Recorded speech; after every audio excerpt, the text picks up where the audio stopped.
But I don't looked think, into it once. Why we don't have a Sherwin-Williams over here? I thought, they must make $2 million a year selling paint on marine. Yeah. The reason is the guy sells so much on Nantucket from his space on 99 Edge that Sherwin-Williams won't allow a franchisee over here. Really?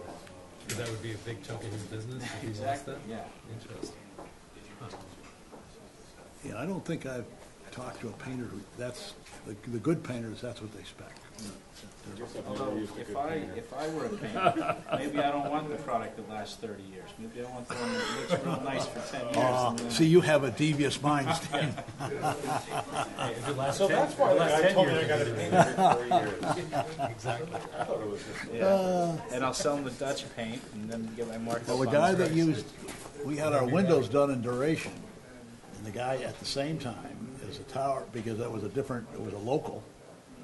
And I said to him at the time, and this was 7 years ago, I said, how long is that going to last? He said, if it doesn't last 7 years, shoot me. And it was 7 years ago, and it's still good. It's good. Lucky for him. Lucky for him, you didn't have to shoot him. Well, he volunteered. I didn't say I would. You didn't have to follow through. Oh, geez. But it's horrible working with all this crap. No, Jesus. tell me about it. I mean, really, it's not like building houses. And when you build plants, most of that stuff, you don't get into that kind of stuff because you're dealing with precast concrete and things like that. Right. Just Metal or something, and it's all got long-term warranties. It's not First time? Okay. then you start redoing these old buildings, and it's like,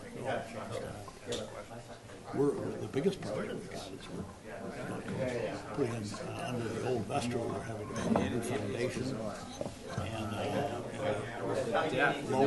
lowering the thing so we can get a higher ceiling down there. So you're going to dig out the basement? What they've done, they've taken. That starts in January 2nd. Under the vestry or that whole down? Under the old vestry, just under the old church. I would say That project's going to cost us $2 million. just as a citizen, also as a real estate broker, and also as Well, Or is that part of the whole? it has to be excavated and a new thing, but then we're putting in a new meeting area. That's where we're putting in a meeting area.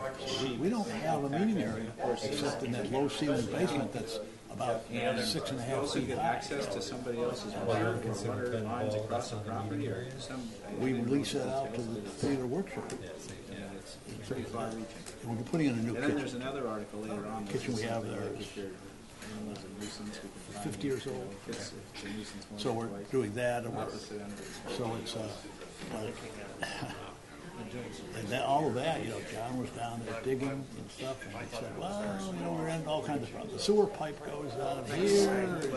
He said, I got a choice, and wow. Every time you do something, Oh, yeah. It leads to something else. yeah, it leads to something, exactly. Good afternoon. I'd like to call the December 7th meeting of the Town Finance Committee to order.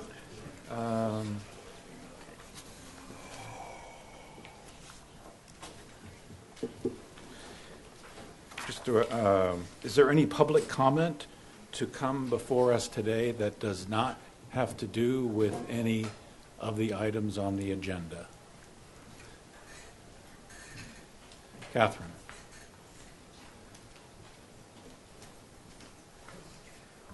Catherine Flanagan, Stover Town Clerk. I would just like to take this opportunity to thank you most sincerely for our shelving that we got for our vault. I would like to thank you and the voters. Nancy and I and Gail are just thrilled. They finished installing them last Wednesday, and so we've been transferring all the stuff from the two different vaults over to the third vault. And unfortunately, I dropped a pile of books on my mouth, so my big fat mouth is a little bit bigger and fatter than usual, but I'm sure we'll survive the wreckage. But we're really happy, and I really thank you so much. Thank you so much. Any other public comment to come before us today that's not related to an item on the agenda? Moving on, have, I want to make announcements somewhere. I'm not sure where this is on the agenda, but I'll just kind of weave it in. So we have minutes from the October 26th and 27th meeting. They were sent out ahead of time. Are there any comments or changes that anyone would like to make? I move approval. Is there a second? Second. Any discussion? All those in favor, aye. Aye. Opposed, no. I just want to make an announcement that following up from the special town meeting about a week ago, as you know, the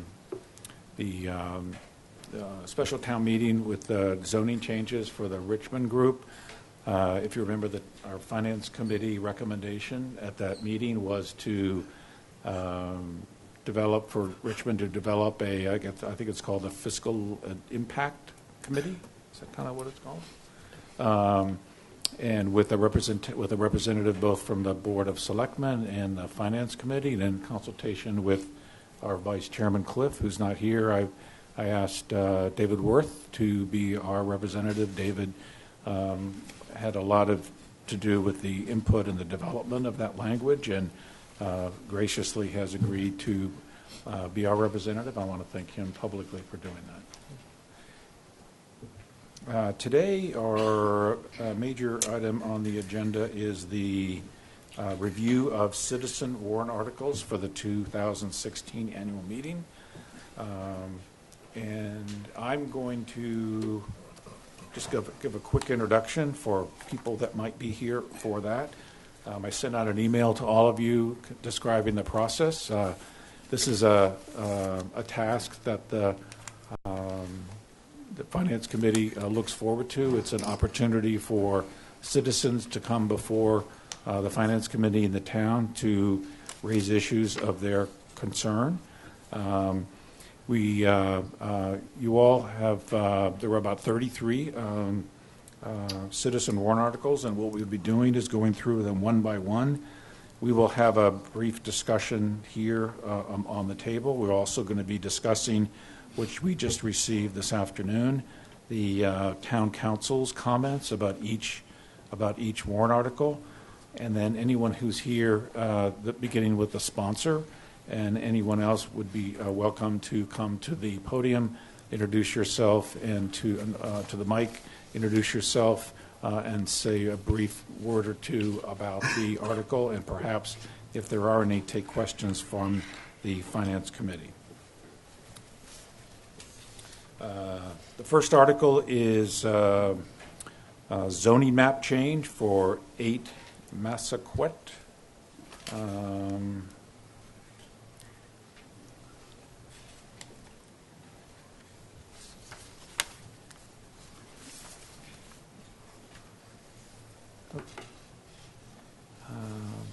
And I think I'm not going to read the article. The documentation we got, I think, does each member of the committee have a copy of this? Town Council's review said, item A, zoning map change 8 Nantucket Avenue is approved as to form, which is what we ask Town Council to weigh in on. Increased density. Who would like to kick off the I conversation? assume the planning board will also do this review, and Yes. it'll come back Yes. around to us. Right, yeah. So, right, they'll do that as part of their kind of comprehensive review of all the zoning articles. Anyone here have a question? Yeah, John? I know everybody's aware of it, just a reminder that that's an increase in density. There's a question, You want to speak to the mic? excuse me, an increase in density. There's a question on my mind. Some people, there are a growing knowledge that about communities, that as you increase density, it used to be that people would say, as you do that, you increase your tax base.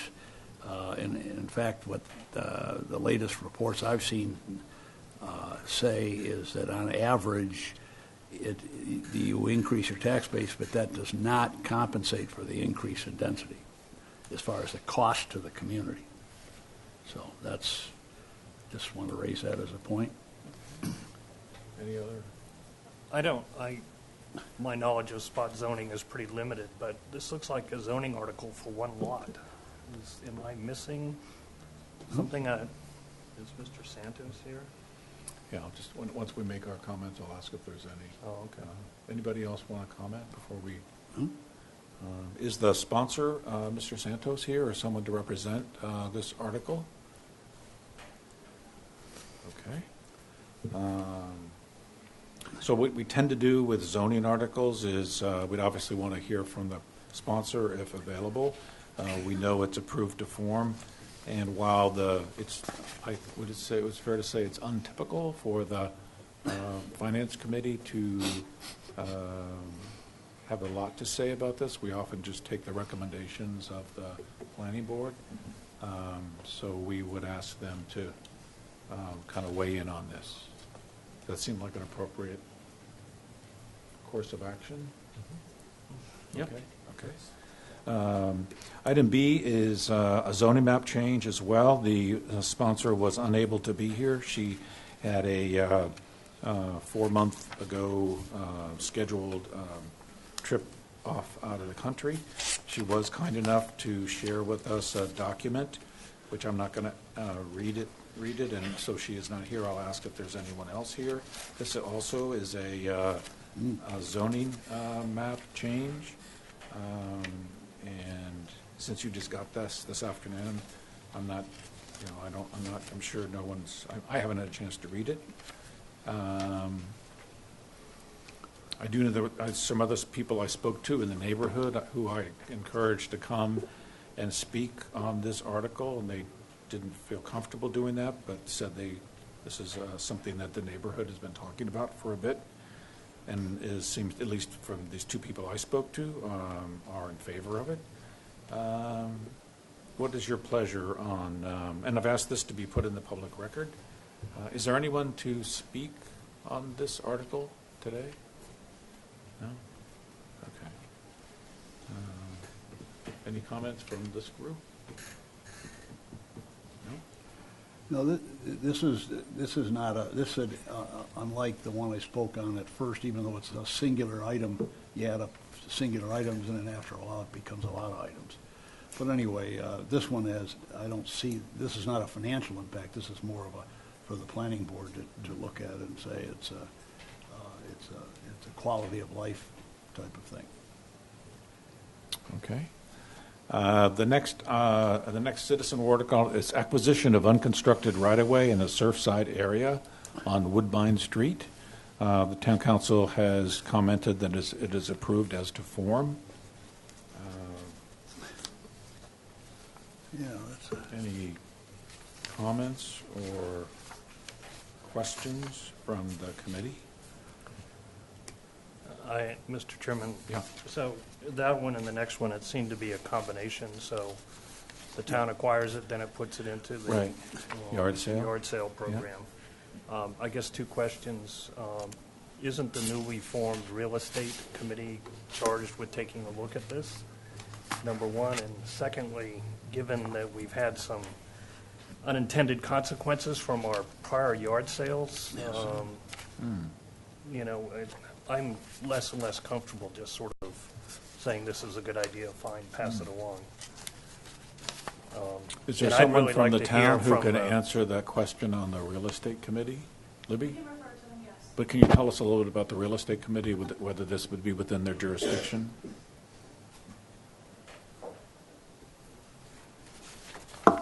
They just started meeting last week, and I'm sure that this would be considered within their jurisdiction. I haven't had a chance to read it myself, but Okay. I'm sure we can refer it to them.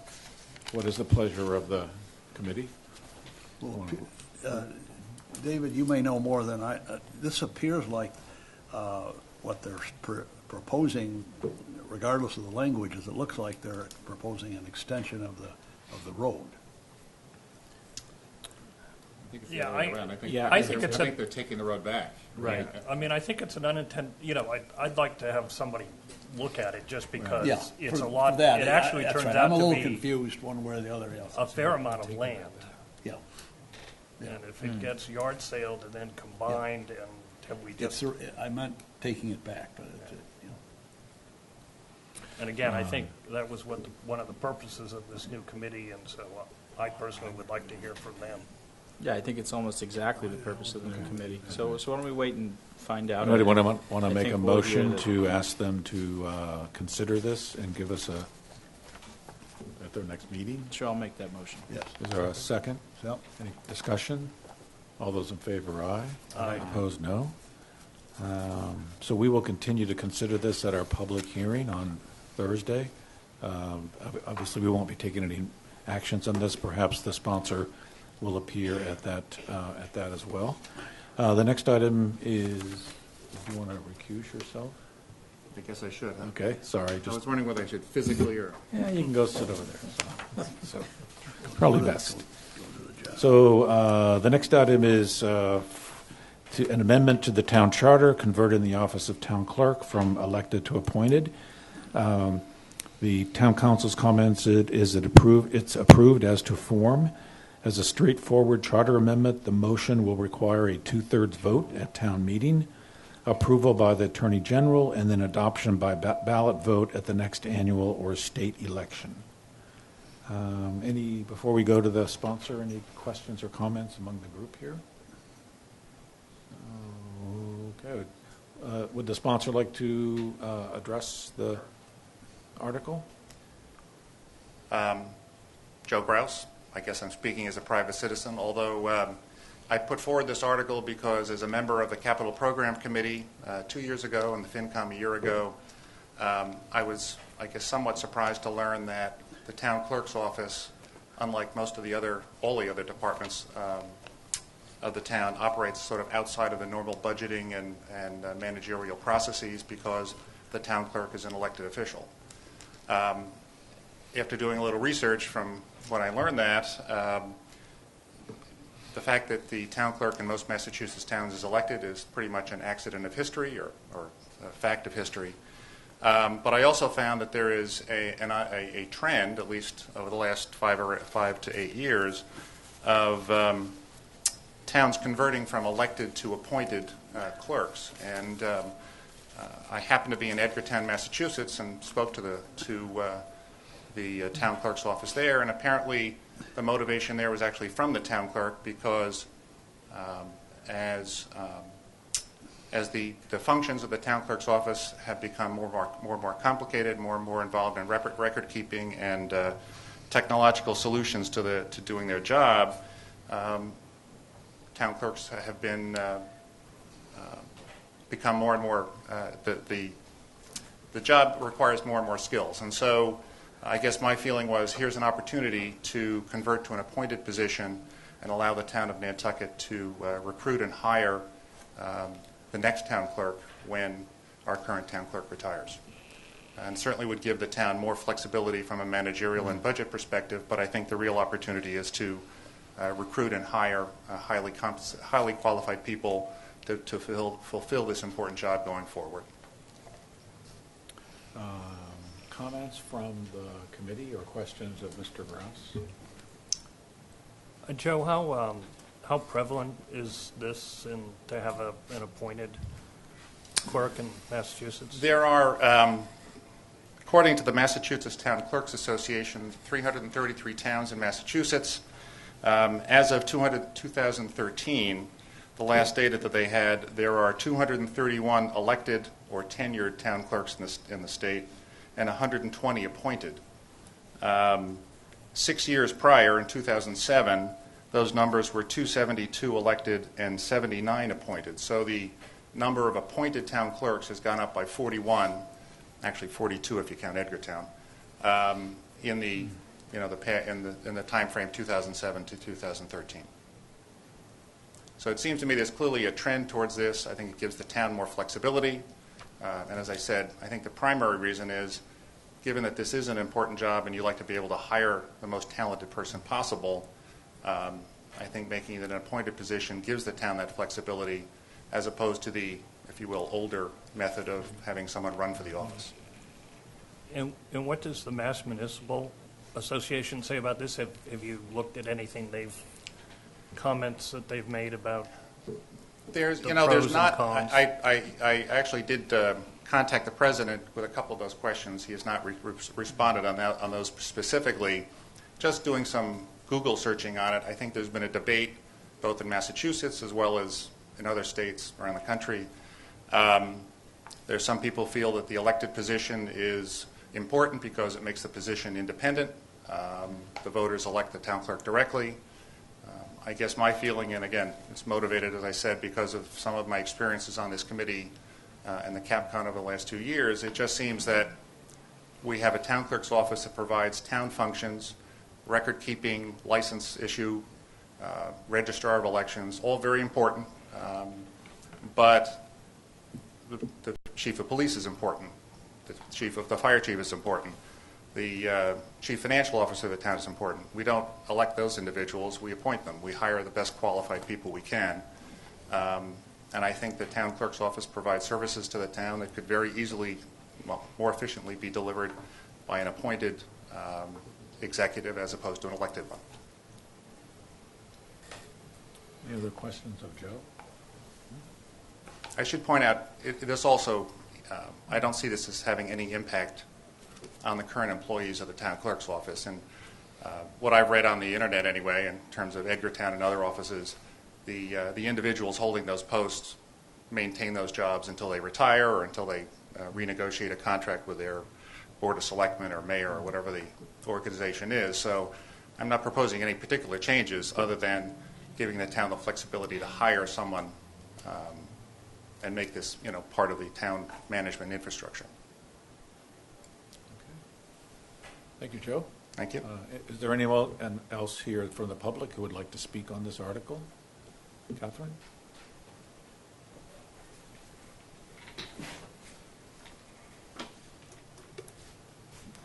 Catherine Stover, town clerk.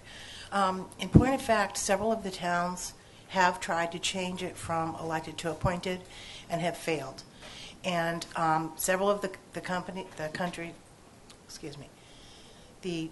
communities that you mentioned have actually changed back. They changed from elected to appointed, and a couple of them have actually changed back. The reason why it is elected is because the office needs to be independent of anybody appointing the person who's running the elections. And that's the biggest reason. If I am dependent on the selectman or the town manager appointing my job, and they come in and they have an election issue or whatever, they don't like this or they don't like that, I am under pressure to do what they want me to do. Otherwise, I lose my job, or I could lose my job. And I am the people's representative. I work for the people, and the people realize that. And I think if there are any issues with qualifications, you should know that I hold a Master Municipal Clerk certification, which is the highest certification you can get. There's only 22 clerks in Massachusetts that have that. And my assistant has a certified Massachusetts clerk, and she will become certified. She is saving points right now to work towards her Master Municipal Clerk, so that when I do retire and she runs for my office, she will be even in a better position than I was when I took the job. She is working very hard to keep those points and to attend conferences and online education. So I think we're pretty well qualified, and we really look forward to taking courses and honing up our skills. Thank you. Any questions of Catherine? Yeah, Catherine, Yes. I can't envision if in an election process that you would be influenced one way or another, no matter how you got your job or how you do it. So I don't see that in my mind. That there's a lot of positions in town that have the same potential for influence, and we seem to get through that pretty well. The police department's a classic example of that. So I don't. I just have a hard time understanding that part of it. Well, I can tell you that Nantucket history has clerks in the past. One instance, our first town clerk, Peter Folger, the selectmen were pressuring him to cook the books or change things from the election process and the records that were being kept. And he took the records and he ran. and he hid the records. And then it became known that this was something that the selectmen were trying to do. So the elected town clerk has a long history in Nantucket of protecting the people's interests. Any other questions of Catherine? Joe? And I just recusing myself a little bit here. I would like to say on the record, I mean, Mrs. Stover, you are a highly qualified town clerk, and Thank you. I have no concerns whatsoever, about the job that you've done or the job that you do. But I do think, and I would agree with John. I'm not sure I see the conflict of interest or the necessity any longer that the town clerk be politically independent. I think that, as I said in my other statements, I just think it's an opportunity for the town to, going forward, have some more flexibility in terms of staffing executive positions within the town government. Thank you. Any other questions? All right, Okay, thank you. Catherine. Appreciate you being here. The next is a charter amendment. Next is a bylaw, proposed bylaw change to exempt flyboards from bylaw 137-18. And my little thing doesn't keep going south here. Any discussion? Licensing flyboard is exempt from Town of Nantucket bylaw, section 137-18, subsection B, C, and D. Can we assume that it's covered now by that bylaw? I think we can assume that if somebody went to the trouble of. Oh, writing I this see up. what you mean, right, yeah. Yes. It's exempted, yeah. Right. But, John? is there anybody, I'd really like to hear from whoever. Anybody here before we asked if there's somebody in the audience to speak? No? Is there anyone, is the sponsor or someone who can enlighten us on this article in the audience You know, today? What's the intent here? No? Okay. I don't know these applicants, and I don't know for sure. I'm certainly not speaking for them, but I think, John, the intent is that these applicants can resume operation of their business where they, for a fee, people can go and stand on their flyboards and, hover above the water, and that's how these kids make their money. Right now, they can't do that. They can't run this business because this flyboard is a banned or barred watercraft. So they want to revise the classification of a hoverboard or a flyboard into something that you can use. So I'd ask Town Manager Libby, can you enlighten us as to the jurisdiction of this?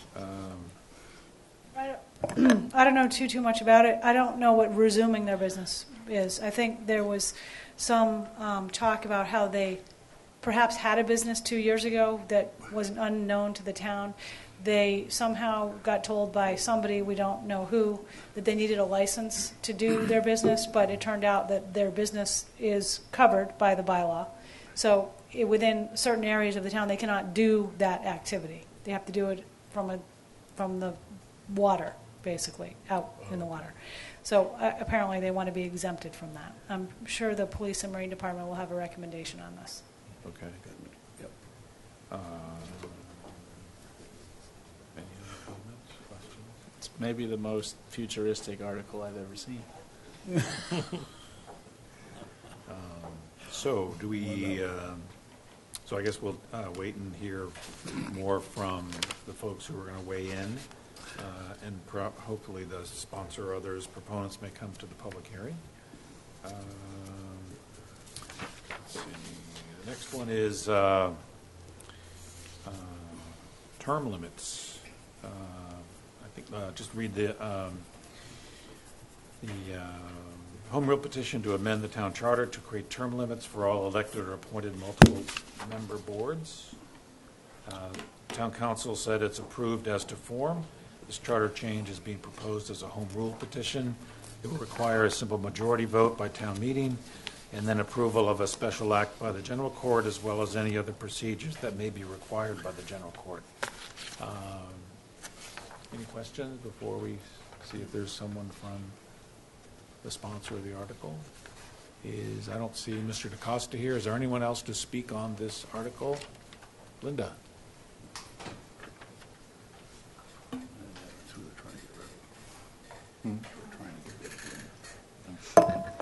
Linda Williams, elected and appointed to a bunch of stuff. This has been tried a couple of times in the past, for those of you who haven't been involved with town government, as long as some of us.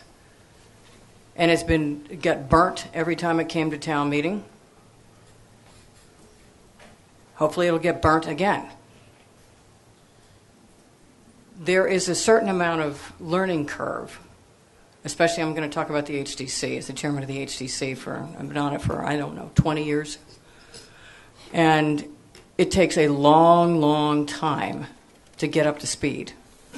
You don't want the institutional knowledge off the regulatory boards, planning board, HDC, zoning board, because it takes a long time to learn the bylaws and everything else that goes along with it, especially the HDC. If you don't have continuity, if you don't have any idea what came before, you don't know how the house got there, or what the HDC does and doesn't do, you're not going to pick that up in 1 or 2 terms. You're just not. I think it's a ridiculous idea. We all thought it was a ridiculous idea the last time, a couple of times it came in, and it got beat up at town meeting. I don't understand what the aim is, why he thinks it's necessary, but on a small island like this, you need institutional knowledge, and you're going to be throwing everybody right out to the wolves and packing something like the HDC or the planning board with people that have no clue. I think it's ridiculous. And I'd love a negative recommendation from you guys. The last couple of times, I think there were no recommendations. And it went on to town meeting floor where we beat it up again. But I don't understand what's the problem? Why are we doing it yet again? Thank you. Any questions from this group?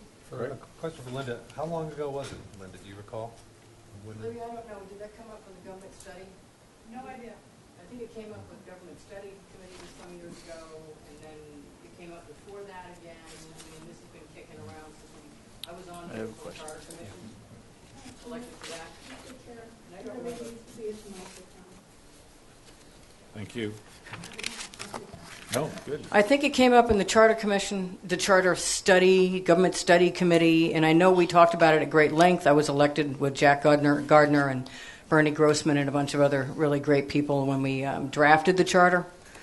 And we talked about it at great length at that time and felt the same way that I just expressed just now, that you have a learning curve and you have people that know what they're doing and are willing to give of their time. Just summarily throw them off as well as all their knowledge makes absolutely no sense.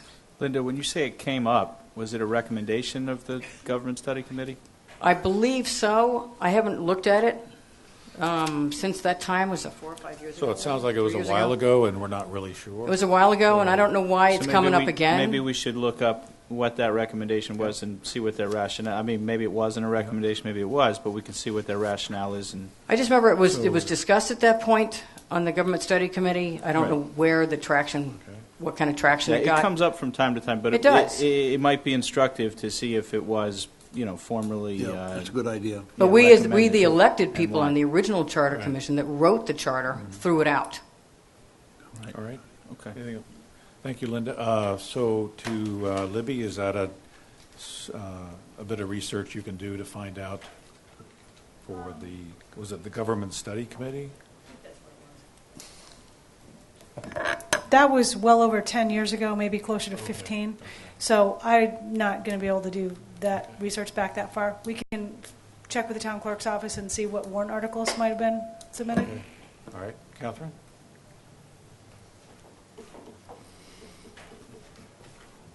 It just so happened that I moved that big envelope of the town study committee from the old vault to the new vault. So I have put my hands right on that on Wednesday, and I can give you that information. Great. If you could send it to the committee, and I'll distribute it to the members. Thank Appreciate goodness that. for that new shelving.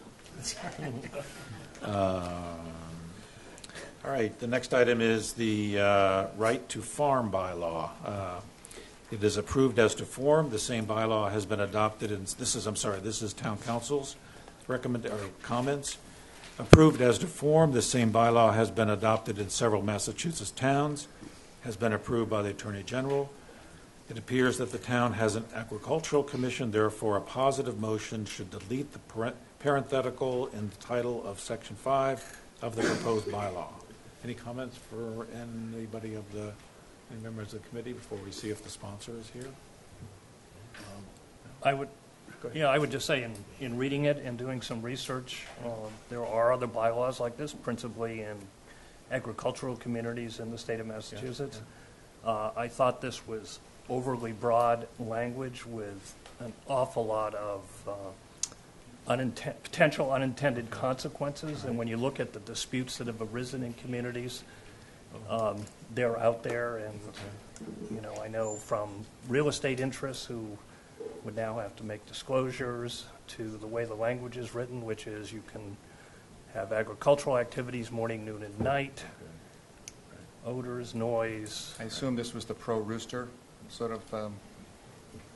I have this is like, from my perspective anyway, very much out of left field, very little, certainly seemingly no community discussion about it, but I'm anxious to hear from.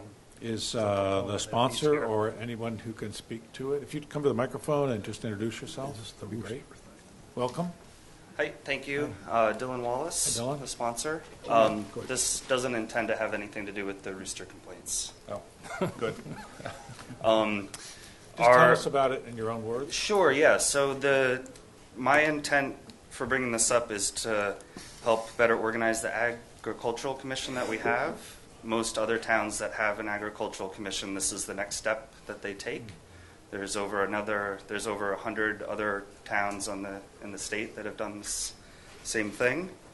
I felt like it was a bit of housekeeping, help better organize the Ag Commission and resolve any potential disputes, which would include roosters if that was a dispute. But it's really, the intent is with all this new development happening and a lot of our land is already under conservation restrictions. It's just to really help resolve any conflicts that might come up in the future. Are you a member of the agricultural? I was the chair of the Ag Commission for 2 terms, and I've been off for a couple years now. Okay. Is this did this matter come up before the agricultural commission when you were on the? Yes. Yep. Okay. And did you take any action about We it? did not take any action earlier. There were some concerns about the notification, like you had mentioned. Okay. The idea of this is that it could just, the notification could be printed in any of the things that the town sends to people regularly anyway, so hopefully it wasn't going to be that much of a burden in that respect. I just wonder, is there a reason that this didn't come from the agriculture? I'm not, I know you're. They did discuss it. They've approved this language in one of their recent meetings. They felt it would be better for a citizen to bring it up. Okay. All right. Dylan, this seems pretty far-reaching and permissive. Is this intended to be, this is as broad as it can be, and then it would be reined in with, different zones and different things, or this is an island-wide, one-size-fits-all sort of set of regulations? So basically, this isn't saying anything new that farmers aren't already protected for, as far as the definitions go. Mm-hmm. This is the state definitions of farming, and something that we already are protected under. It's mostly the disclosure and the resolution of disputes that this is covering. That's kind of already restating things that are already on the books. Okay. So I'm not an expert in this yet. I haven't read it more than the once, but some of the words that stuck out to me were alpaca and horses and things. Can those be raised in all zones? I mean, for instance, assuming there's no neighborhood restriction against it, am I allowed to do all the things that are listed here? You are in any already. zone? Yep. Yeah. Yep. Okay. There's a island-wide allowance for agriculture uses. So this doesn't everywhere. create new rights for No. people? No. Okay. It doesn't change any zoning or. Yep. Thank you. And then if So- it so they doesn't have- change anything, why would you want to do it? So it's restating something that already, as you're saying, is on the books, but it's helping. It's asking in disputes that the Agricultural Commission is notified, which they're not right now, and it just helps better streamline that resolution of disputes. So just, John? maybe to ask the question from another direction then, so zoning and local regulations cannot restrict farm, that's the part that I'm not getting. This read to me like, I could have horses in my backyard kind of thing, and I assume that there are zoning and other regulations that would prohibit in a residential neighborhood having farm animals or That would be a question for them. cultivating corn. I don't know. I believe that it isn't. That would be a good question for them. So then getting back to the whole, and I'm looking at you, Dylan, Mm-hmm. but I made a flip comment about the rooster problem, but, it was in the papers that, Yep. people had farm animals in their yards, and then the town tried to deal with, I think there is a regulation about not having roosters. Yeah, there are nuisance regulations. I think Susie might be talking about that later. She has her own article to address the rooster problem. Yeah. John? When you mentioned the term disputes relative to the commission, and I know nothing about this, so excuse me for being John. a little ignorant, but. Microphone, John? Thank you. Yep. Excuse me for being a little ignorant, but I don't know much about what we're talking about. What type of disputes are we talking about? It would be any of the disputes as far as noise complaints or odor complaints or things like that. It would just help people talk about it before going to lawyers. There are a lot of concerned people, and the idea is to help create a mechanism for them to resolve that dispute. Does this change the venue or the body who's in charge of issuing a ruling on these things? It's just to give it to the Agricultural Commission so that they can comment. So it loops the Agricultural Yep. Commission into the discussion. Yep. But it looks like the zoning enforcement officer or the health department. Right, they all still keep their same. They all have power. the same authority. Yep, absolutely. Okay. Go ahead. No, go ahead. I want to find something and then just come back. So it's kind of like you are the subject matter experts, if you will, and that would be an opportunity for the Agricultural Commission to, perhaps research it, do some research and make comments Yep. that might help either way. Save the town some time, save people some money. Hopefully, if there are lawyers involved and a neighbor wants to sue somebody that's keeping animals. Right, but you're not adjudicating any No, kind of dispute. no. You're not taking testimony from anybody. You're not, No. you're not any kind of a panel or hearing grievances No. and things like that. Okay. Yeah, it's not meant to be controversial. I understand there'll be a lot of questions. Or judicial. It's not a. Yes, correct. Do you have a question? Yeah, I'm not, I think this does confer an awful lot of additional rights beyond what is already there, and I would really like to hear a lot more about it. Specifically, the language which I know is standard from the state. It's pretty boilerplate. Many of the communities around the state have adopted this very same language, but it seems extraordinarily permissive in that if you look at the language, you can undertake all of these activities 24 hours a day, irregardless of noise, odors, and other nuisances. And I was looking to see if it's specifically in here, but I have seen in elsewhere, and I thought I had seen it here, that local regulation was subordinate to this, and that only if there was a state or federal violation did those bodies step in. So I personally am really concerned about how permissive this is and what fundamentally is being changed. The other thing is that I noticed that agritourism is allowed, and certainly in looking at cases where there have been disputes in the state of Massachusetts, it's been around agritourism. Very specifically, there's a case up on the North Shore where somebody ran a wedding venue at an agricultural site. It created a lot of noise and traffic impact, and it's in court, and the way the town accepted the language, they had to negotiate, but the town was told that they did not have authority over this agritourism. So there's already been a case in the state courts that have defined agritourism underneath this, right to farm law. And so I appreciate what you're trying to do. I think that, like many things, there's potential unintended consequences that, I'd like to see you come back with some answers and/or some suggestions so that those kinds of things, we don't find ourselves in a situation in 2 years if we decide to vote on it where So we have a problem. we did hear from the sponsor, and it's in the document, that this is not a dispute resolution process. I've just lost it here. And that seems to be reflected in the wording of it. Jim, Yeah.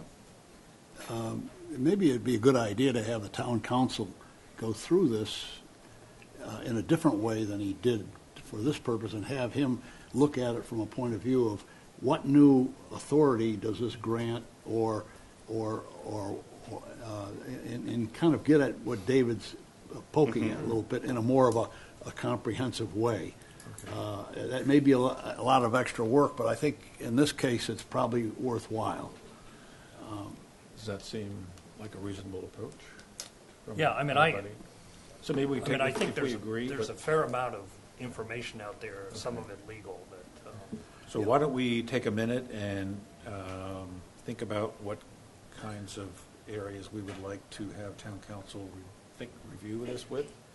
So I hear one is, jurisdiction of, we can write it, like sort of dispute resolutions. Jim, Yeah. I would say, what rights does this, if this goes through, what will this impart that is not already, Okay. what is it going to change? All right. Is that a fair characterization?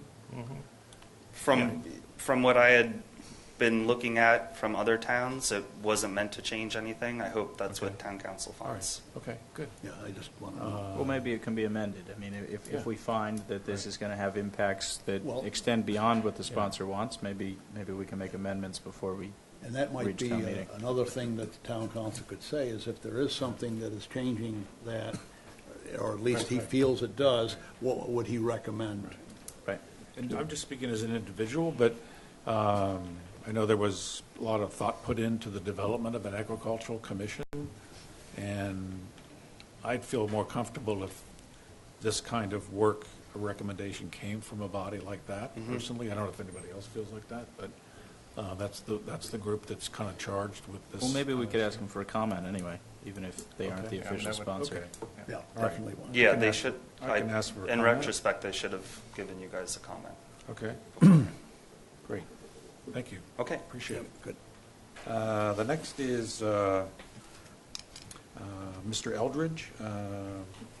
This is the appropriation for repairs to the Sconset Fire Station. I know this has come up every couple of years, every year or so.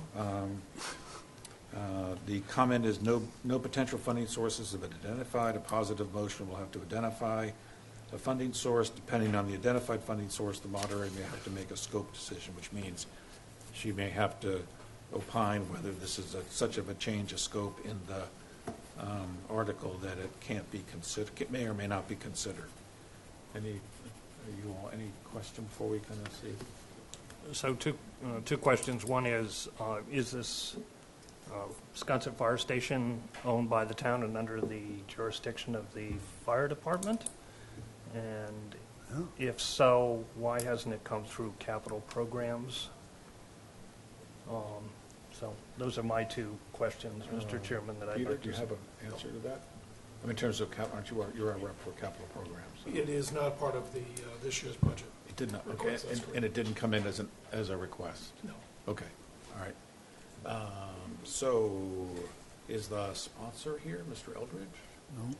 No? The fire chief? I see the fire chief. Would you like to speak?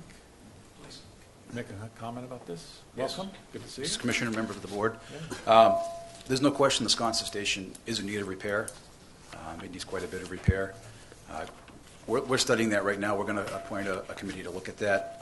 We need to figure out what our future needs for the sconset station are. I'm not sure that Sconset can provide for those needs. It may well be able to, but until we figure out what our plan is going forward, I don't recommend spending a lot of money on the station. So we're going to appoint a committee in the very near future. We're going to study it. We're going to take a look and see what we need so that we don't spend money that's not needed at this point in time. So we're recommending we hold off for this point in time. So what is your timeline for putting a group together to think about this? I'll probably start putting a committee together in the next week or two. Okay. I put a four-year. Would you consider putting Mr. Eldred Absolutely. on this committee? Okay. Absolutely, I would. All right. Absolutely, I would. Good. We've got a four-year plan, and we're looking for funds next year. We're looking at doing something with Sconset. Okay. Whether it's that station, whether it's something different. We need to figure out what it's capable of doing and what our needs are going to be going forward. So we're hoping next year to come with capital requests for Sconset.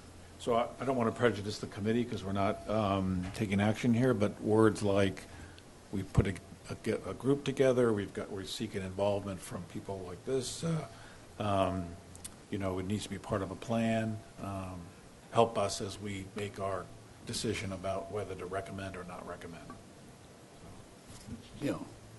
John. Yeah, sometimes committees like this get into a big black hole, never come out. So I think Jim was sort of subtly referring to that, and I guess we like to make sure that when someone says to us, "Well, this is the way we ought to do it," and it sounds nice and logical to us, that in fact it doesn't get lost.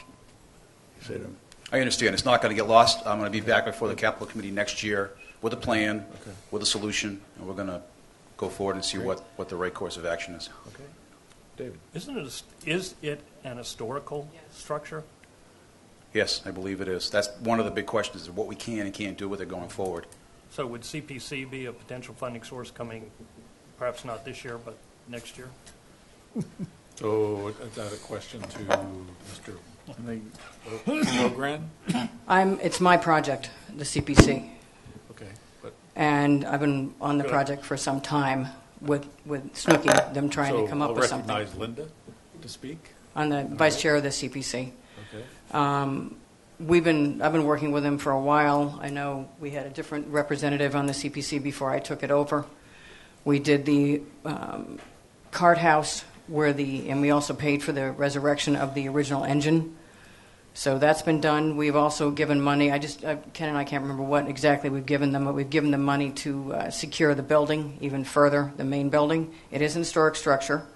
It does have a very specific place and time because of the firefighting that went on out there from that building. It is in drastic need of repair. Waiting 4 years is not working. Waiting next year is not working. They came to us this year at the CPC for more funding to continue on with what we've already started to fund on the building. And we didn't get a majority vote to fund them again this year because their presentation was, it's a bunch of guys that did the presentation. They don't have grant writers. They don't have slick attorneys on it. They don't have anything. So it was a little deficient in their presentation for a majority of the board. I know that they know that. I know they're going to be working at the little group that takes care of it on their own. So far, because it's been neglected horribly by the town, because it's out there. Nobody thinks about it. Nobody fights fires from it anymore, technically. It does have a lot of communication equipment that's still in it. So we didn't give them the money, which prompted them to come to the town to ask for the money, because the town should have been keeping that building up all along, and it hasn't, because there have been other more pressing financial concerns with the town. So they're finally getting it together to come and ask the town to do what it's supposed to do, which is fix that building. Another committee isn't going to do it. Waiting another year isn't going to do it. It's got, the windows are compromised, the corner boards are compromised, the front entrance has a big problem with it because the concrete, it's a very interesting, there's only one or two or three on the island that have been constructed that way. It's rounded. It's got built-in concrete with rocks. I mean, it's quite an interesting front, but it's beginning to crumble. The steps are beginning to crumble. It's becoming unstable. And the corner boards, you can clearly see that some of them are rotted out. So it's upkeep that can't, in my opinion, having looked at it from an historic point of view, having looked at it from the CPC representative on that project point of view, it cannot wait another year, and it can't wait 4 years from now, and it can't wait for a study committee to get its act together. It does have a bunch of people that care about it, that do try to do what they can. They mow the grass, et cetera, et cetera. But the CPC, unfortunately, Mr. did not Chairman, give them funding this year. Through you to Linda, you say can't wait another year, but this isn't part of the CPC's recommendation for monies to be spent this year? Because it was so deficient, my understanding is it was not put together enough All right. to get it. Maybe ask Ken to speak to that. But Ken, do you have any comments about this citizen article? Thank you, Linda. Thank you, Mr. Chair. Simply put, we went back to the people that brought forward the request to the Community Preservation Committee. We asked for additional information relative to the specifics of what needed to be done and how it could be done, and that was not provided. As a result, the committee felt that there was not sufficient information for us to be able to act under the terms of the Community Preservation Act to make a recommendation to award grants. We spoke with the people, and we've also made the town aware of the issues, and the town has gotten back to us and said that they will be looking at this to address the issue. So they're aware, from our point of view, they're aware of the concern and that it needs to be addressed, and that it needs to be addressed from the town's point of view in addition to the people in Sconset looking after the fire station. Any questions of Ken? Is there anyone who's not spoken on this subject that would like to speak to it? No? So again, we're just collecting information now, thinking about it. Is there any action that this committee thinks we should take at this time in terms of getting additional any information, John? Well, and this may be, Linda was referring to a committee that might take a long time. I heard the fire chief talk about a committee that was going to get going pretty quick. Right.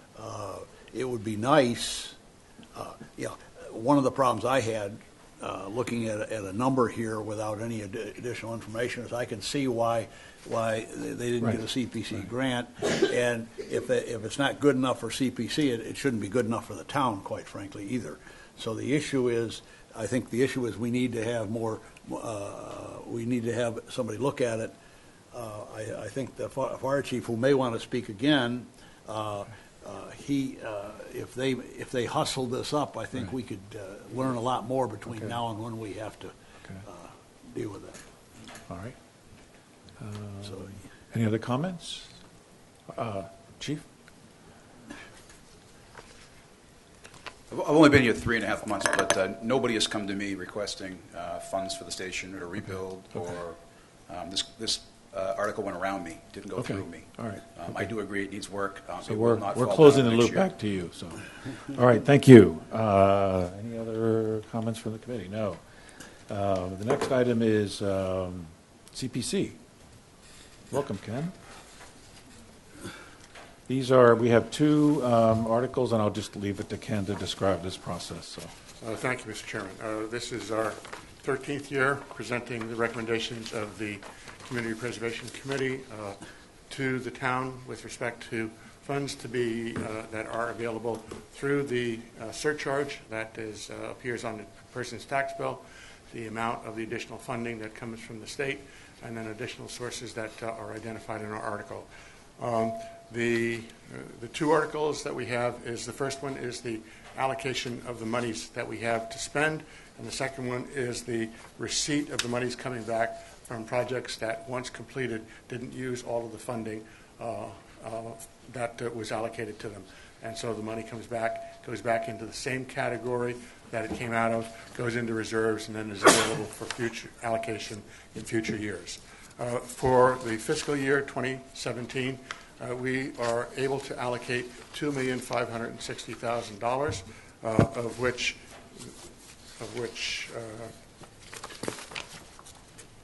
$1,914,000 comes from the community. Our estimate of the money is coming from the community surcharge for 2017.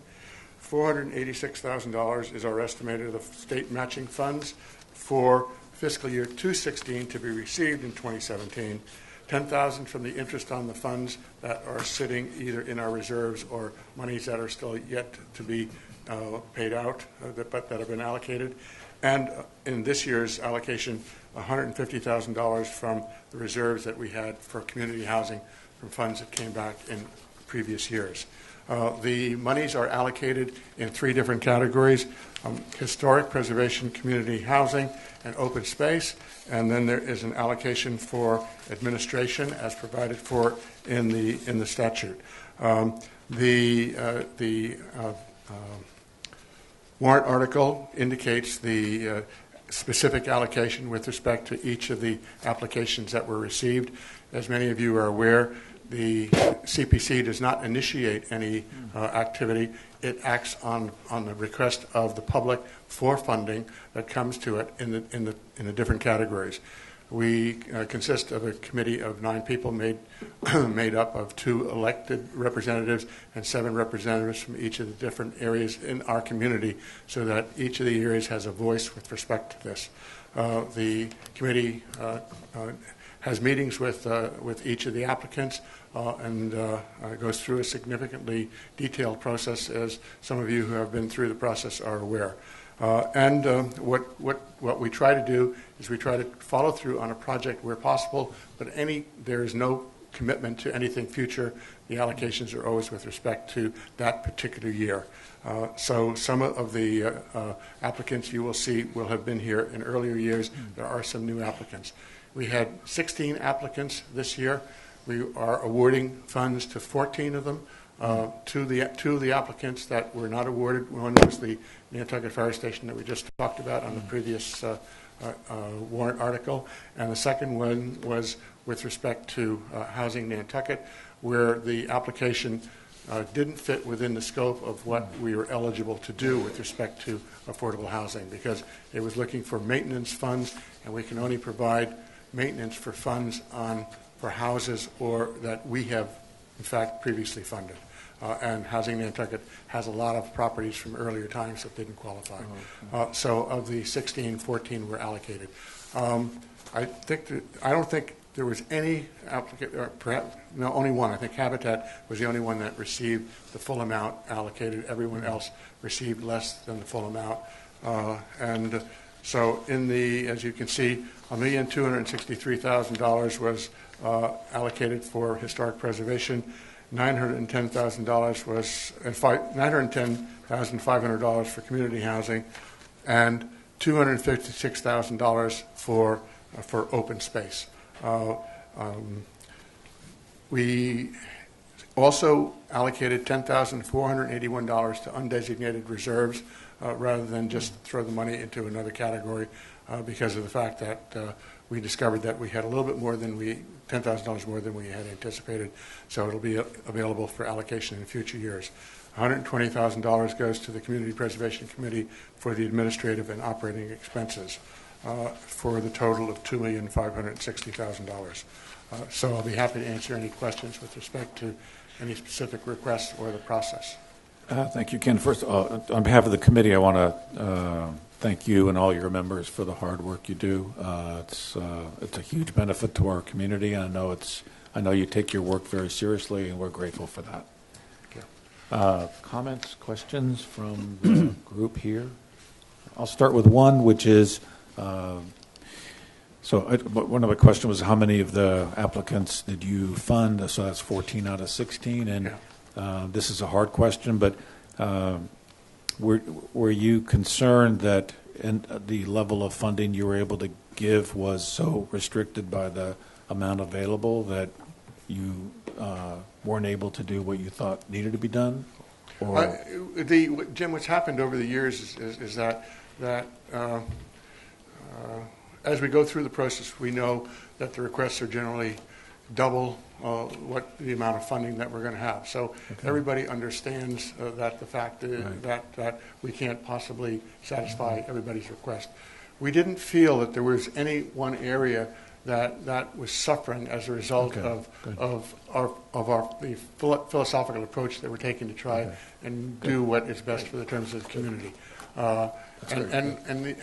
So I think the community felt the committee felt really, really good about the way that we were allocating the funds this year, in the sense that nobody, with the exception of one, because housing is such an important issue, nobody got the full amount, yet we really tried to make sure that we didn't cut it so much so that the request was meaningless. And that's part of the process, because we asked them to let us know what areas, if you're going to if you can't get everything, please give us an order of priority with respect to the amount of funds. And if there's, like, if with respect to one of the churches, with respect to the scaffolding, for instance, that's such a major expense. I mean, 2 years ago, we didn't fund one of the organizations. We asked them to go back and do some other stuff and come back to us this year, and they did all of the other stuff. So the process has evolved, and that's the best way I can answer the question. That's a great answer. Thank you. Questions from the committee? Anyone in the audience who would like to speak to these two articles? All right, thank you very much. Right, and the money coming back, we have just over $66,000 coming back into the different categories that is then available for allocation in future years. Great, thank you. The next article is appropriation cost reimbursement. I'm sorry, is that? No, I'm sorry, I'm getting two. Bylaw amendment, sewer district. We have two town sewer district bylaw amendments.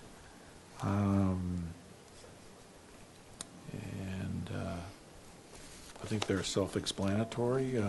I do believe maybe Libby can speak to this. We have a very robust process for citizens to go through when they wish to make a change within to add or subtract from the town sewer district. Do you want to explain that process and how it works?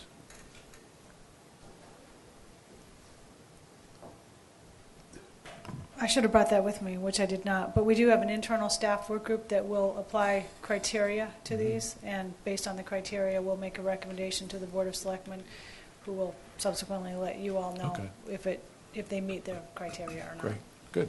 They haven't. Right. I don't think they've started yet. So, okay. Yeah. All right. But we'll be getting back to you on it. Is there anyone in the audience who would like to speak to these articles? Okay, anybody, any questions here? So I think we have a process in place. We'll just let that follow through. Okay, great. The next is Cliff Williams appropriation of cost reimbursement.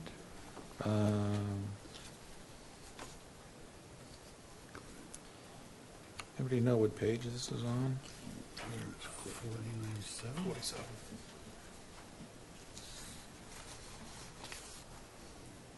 Cliff is not here.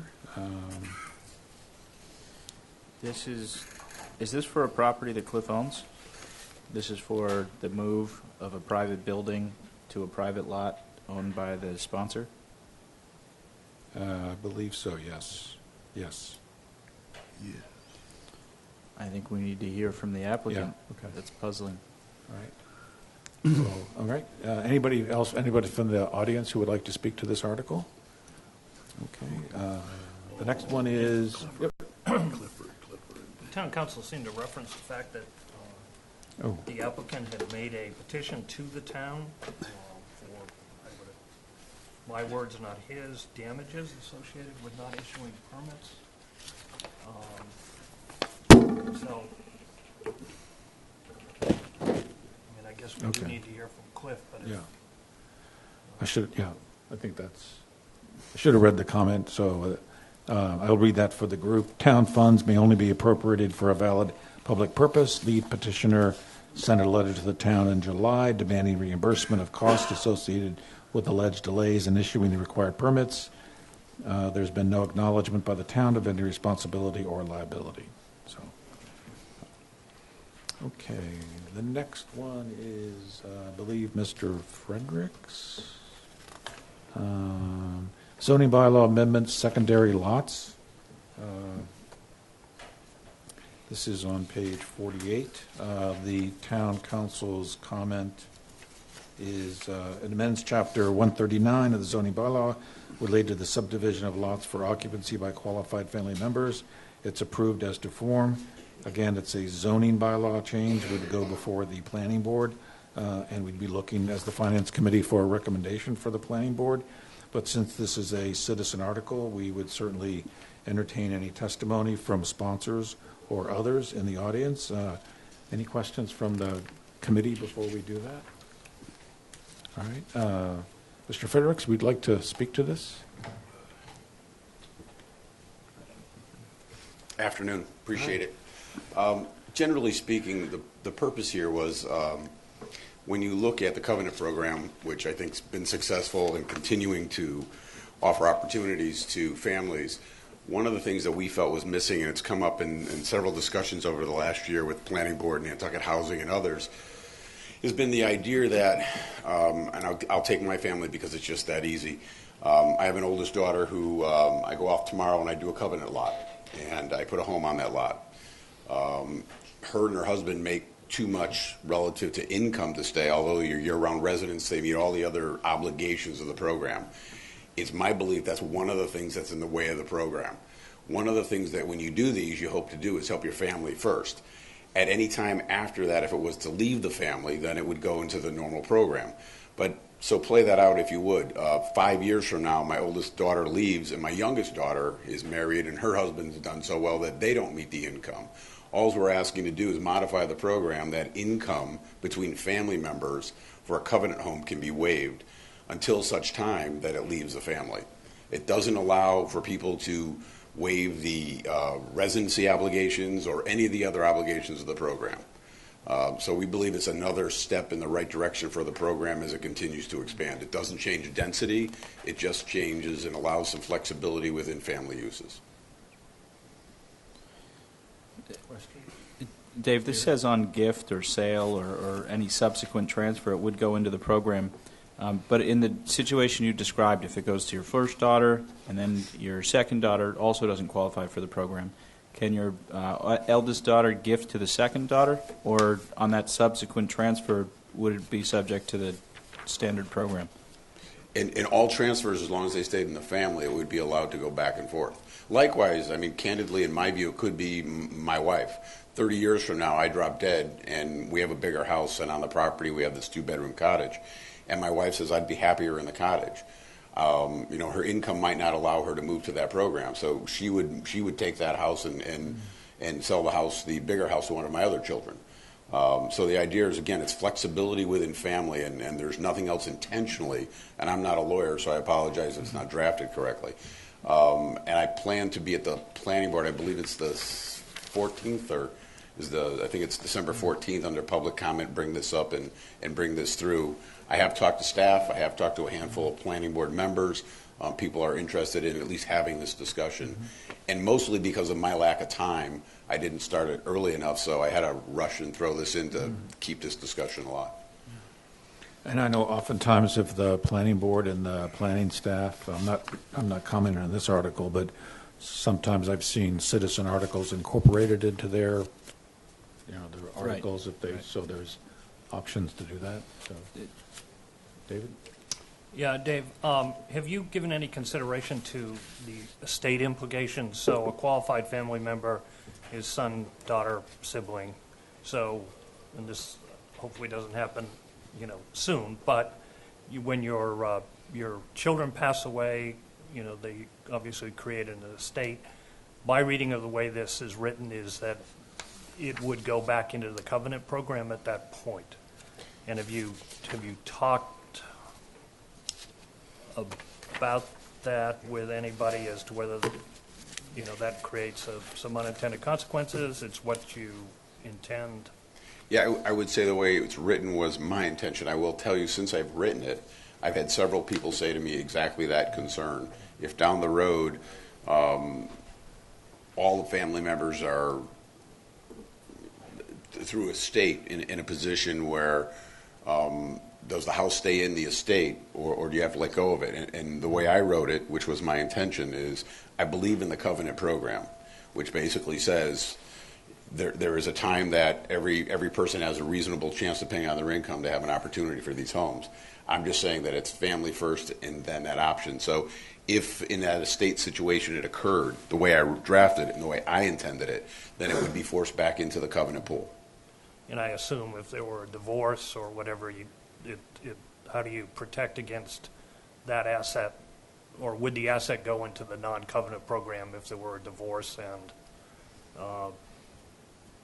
the non-family member ended up with the property as part of a divorce agreement?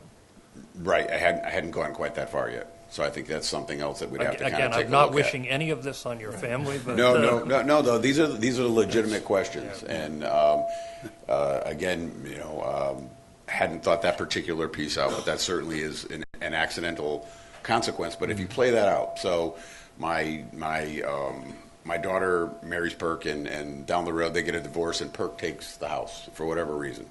I would say that upon the sale, after Perk, it's back in the covenant program, irregardless. So it eventually gets back into the covenant program once the family's done with it. That's certainly the goal, so I think that has to be talked out a little bit more. Thanks. The value of this conversation is to just bring these facts out, so that's great. Stephen? Dave, I like this idea a lot, so I hope you don't think that I'm poking holes in it. No. I'm just trying to get clarity on what your literally intention made this is. language up with about 35 minutes to get this filed. Yeah, well, I'm glad you got it in, because I think that something really good can come from this. So again, just to clarify what your intention is, if you and your wife wanted to split your lot, you own other real estate somewhere else, is your intention only to circumvent the income portion of the covenant program? And I'm asking that if you own other real estate, you and your wife might choose to keep the covenant house because you don't care, you're happy there, you don't intend to sell it, and then you can go ahead and gift the market value lot to your daughter. So I'd like to think sell it to my daughter, but go ahead. Yeah. So do you understand what I'm saying? So now you're both getting around the income guidelines, and you're also allowed to, or you've allowed yourself to own other real estate and the covenant house at the same time. I think that's a consequence that could occur. Yeah. It's not the reason that we drafted it this way, but the reality is, if you play that out. I mean, I'm not against that. I'm just trying to get an idea of what your intention is. Yeah, well, it was not my thought process, but I do see how that could happen, and I guess. I mean, it might be advantageous to do that. I don't know, but. But again, if you follow that out, eventually, so if you do that, and let's take it a different way, we move into the covenant house. I drop dead. My wife moves into the covenant house because it's small. She's more comfortable, and none of my children want it. So we sell the bigger house. My wife's got some pool of money for some period of time. She eventually passes away, and since our children didn't want the other, probably means they don't live here any longer, in which case the house would go back to covenant and be put back into the pool. So I think 90% of the time it works perfectly. Mm-hmm. I do think you run the risk that from time to time, people go through the exercise you're saying on purpose,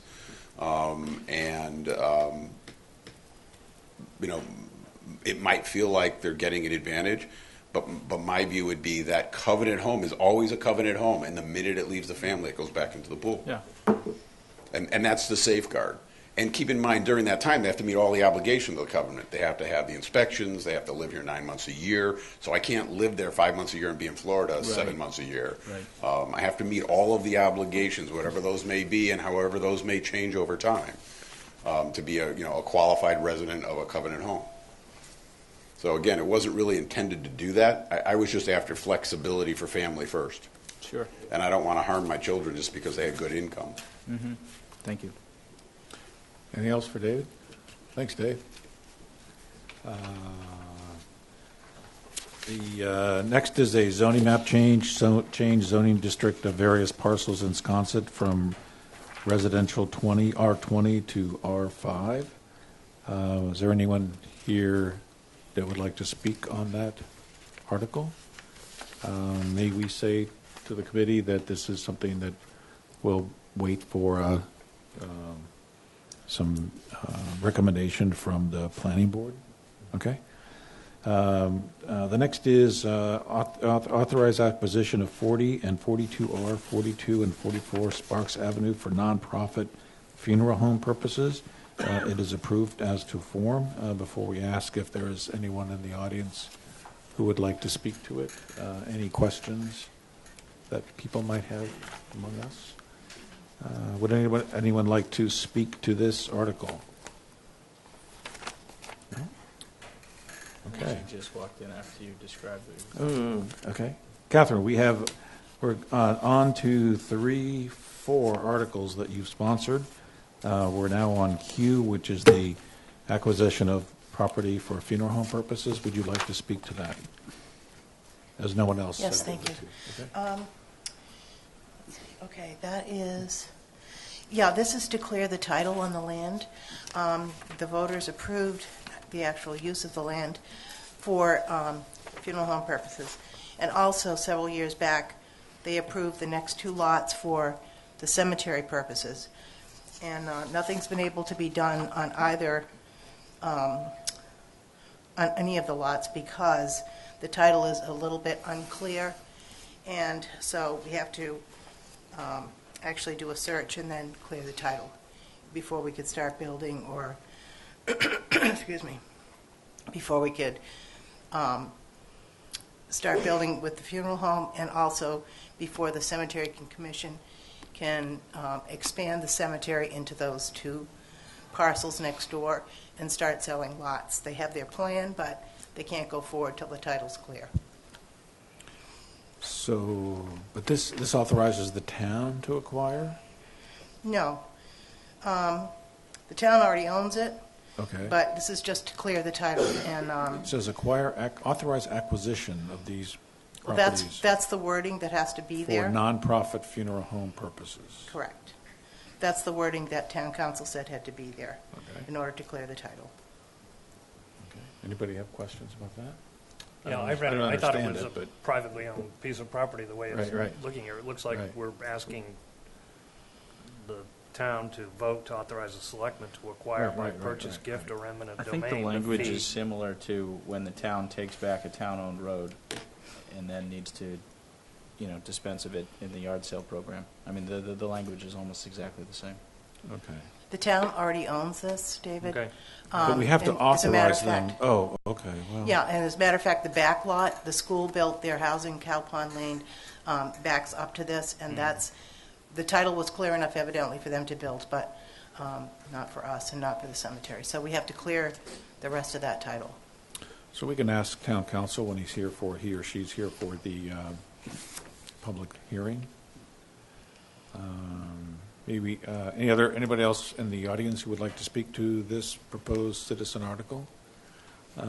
Hearing none, the next is the accept the provisions stated, providing that no license fee shall be charged for dogs owned by a person age 70 or older. The state recently So changed... is there anybody who would Oh, like to sorry. speak to this article? Catherine? The state actually changed the dog laws in the last few years, and this is one of the laws that can be accepted by a town that would allow people that are over 70 that own a dog to be exempted from having to pay the fee, which right now is $10 and across the board, but the fees will probably change July 1st to be $10 for a neutered dog and $15 for an unneutered dog, unspayed, unneutered dog, unaltered dog.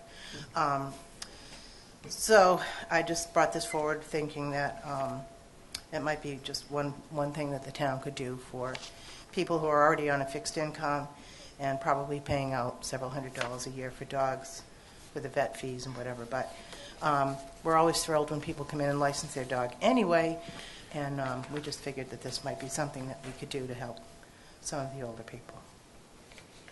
So this accepts the provision and Accepts the provision. and then amends it? Is that right? It actually accepts The the next- does the provision next and one then amend amends, it? the next one amends the bylaw. Okay. So they're together. Yes. All right. They're companion articles. Any questions from the committee? Any comments from anyone in the audience? Thank you very much. Oh. Nope, one more. Just, just say a rough number of how many people are affected by this? I would say probably less than 20. Okay. Yeah.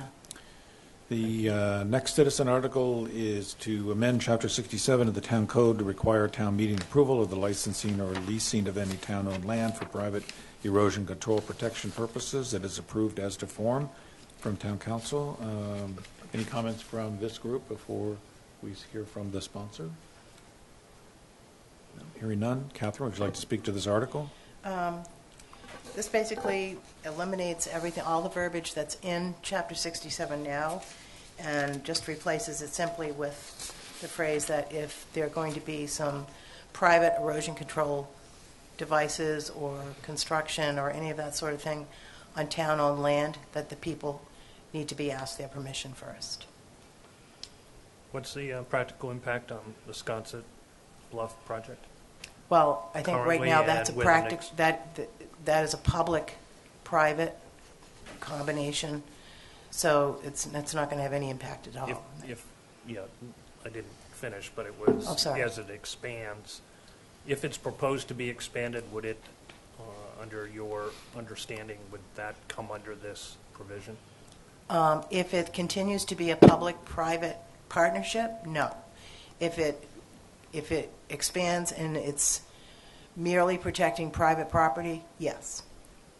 But if it's protecting private property on, okay, so if it's protecting private property on town-owned land, Yes, but if it's a public-private partnership, it won't be considered private. correct. And I believe the town Board of Selectmen has the ability to lease land for a period of 5 years? 5 years? I think that's what now? it is right Okay. now. Town manager's saying yes? Yes. So this would take the power away from the Board of Selectmen to do that? No, it wouldn't. It would just, It would they require- would just need to get the imprimatur of the voters on it No, I understand, first. but it would, let me rephrase it, it would, they would no longer be able to do what they're doing now. Well, essentially, they're not Without- supposed to do what they're doing now. If Well, it's because it 5 is, years or less, it's so- public land, Right. and if you change the use of public land, you need to go to town meeting for a vote. Well, then this has no impact then, Yes, it does. okay? If it's public land, Right. and, well, let's just say it does have an impact, Well, but let's they've just say it never. doesn't. Oh, I'm sorry, I'm confusing. They're supposed to go to town meeting for a vote, and it hasn't happened yet. But this just, Okay, so that's a whole other issue then. it is a whole other If issue. if that is in fact true, so, It is. okay, all right. Any other comments, questions about this article? I just, who on the town side is going to weigh in on this? Is this something that'll go from the selectmen with a comment, or is it us? I think you would Well, both.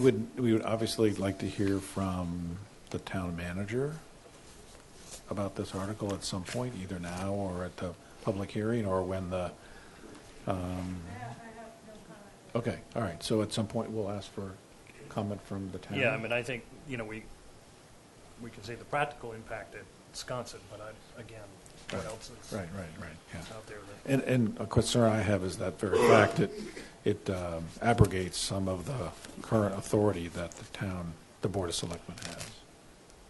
So, okay, thank you, Catherine. Okay, thank you. The next is authorize the Board of Selectmen to acquire land known as Poplar Street between southern boundary of Weeder Avenue. Oh, I'm sorry. Oh, I apologize. The next one is amends Chapter 55 of the Town Code regarding nuisance animals. A positive motion will require certain language changes. Is there anyone who'd like to speak to this? Welcome. Come right up.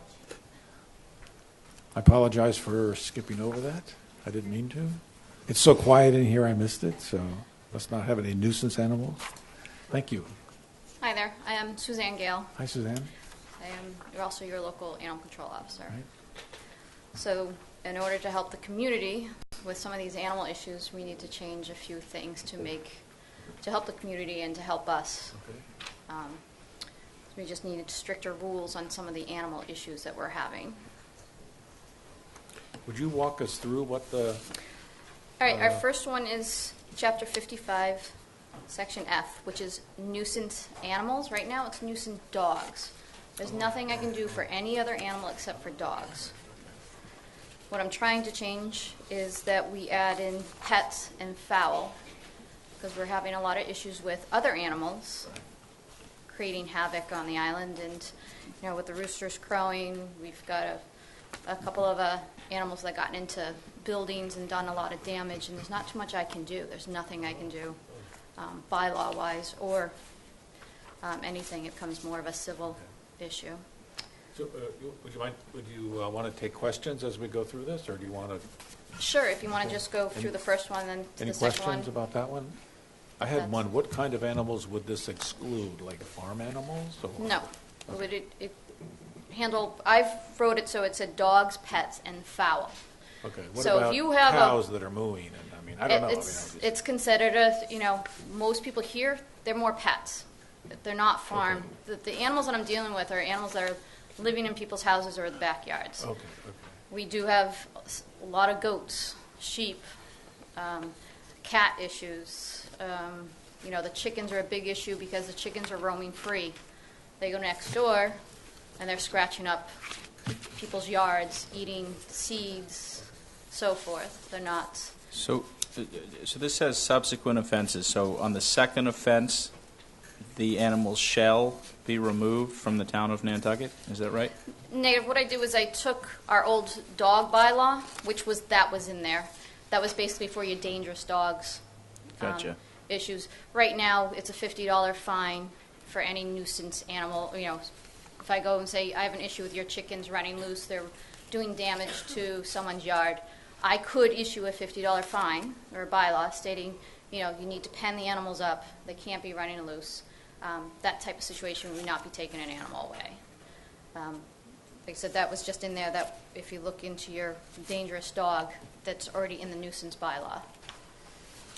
Okay. I have a question. Yeah. So if I have sheep on my property and a neighbor complains about them, is that a nuisance animal? Depending what they're doing. Are they getting out and getting into their personal? Then no, that's not considered a nuisance. But they do create noise. Yes. So And that's okay.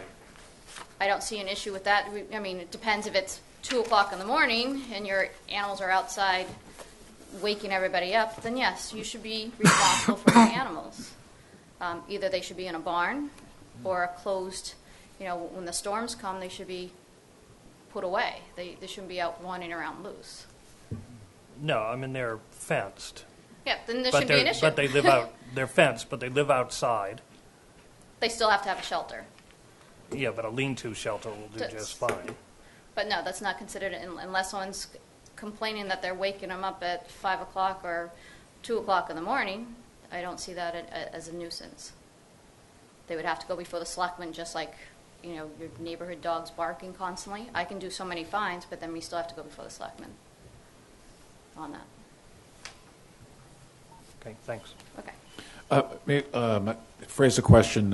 So how will your job change if this is approved compared to the way you do your job now? Right now, all I can handle is dogs. I can't do anything about, you know, we had an issue with a cat get into Marine Home Center, did thousands of damage. There's nothing I can do. I was able to catch the cat finally. I was able to give it back to the owner to have the same situation happen again. So there wasn't much I could do, and I can't, and I'm not going to take the animal away from them. But I'd be able to find them, say, listen, this is really an issue. Yeah. You have an issue with this animal. You need to make changes for that animal. All right. You want to continue? Is there? Sure. Okay. I was trying to add 3 more bylaws. One would be Chapter 55, and add an H for animal negligent. And that's basically if you leave an animal inside a car. We lose at least 1 dog a year due to this issue. But some of the times it's a minor thing. It's not cruelty to animals. It's just, you know, telling the owner, you can't leave your dog in there, and we can write them up and we can keep a record of it to make sure that this is not an issue. Same with animals needing vet treatment. Like if we see an animal that we think, you know, it should be looked at by a vet, and I suggest it and it never gets done. At least this way, again, we have another way of keeping track and going before a vet and making sure the animal is okay. Any questions? All right, go ahead. The next one would be 55-I. Right now, releasing pets from the shelter. Our shelter is, it's not through the town. It's so the animals that get released, any type of pets, anywhere else in Massachusetts, you're supposed to show a rabies certificate before the animal is released. But because being on an island, people are trying to catch boats, etc., they're letting animals released without the rabies certificate. And I don't think it's up to me to track them down to make sure they have a rabies certificate or for the shelter to bring it in. It's really up to the owner to send us a copy of their rabies certificate to make sure that animal's up to date on all the shots. So it just basically, it's leaving it more up to the owner. They have to be more responsible, hand in more paperwork than us trying to chase people down to make sure. Right now, any animal that goes in that shelter, I have to get the paperwork, I have their license, I have to call them up, I have to find out who the vet is, and put all that into our computer. And it's a lot of work. So I just feel that, like I said, most shelters, you wouldn't get your animal back unless you had a copy of your rabies certificate. And then the last one would be 55J. It's about the town permit. Right now it's $5. There is no fee if you don't get the permit. This permit would help me. Like right now we have a issue with the bird flu going around. The chief asked me to put together all the people that have chickens. I don't know, because no one gets their permits. At least this way, when I'm doing the barn inspections for the state, and I notice people having chickens, if they don't have the proper paperwork, that I could give them a fine of $25 until they actually go get it. It'll help us with our emergency management issues that we have when we have storms, fires, where some of these larger animals are. Any questions? My only question is this the only way to get the things done that you need to do your job? Unfortunately, yes. Wow. I mean, because right now, you could call up and you might have an issue with, say the sheep next door that keep breaking through David and eating all your sheep. shrubs. Yep. All I can do is Okay.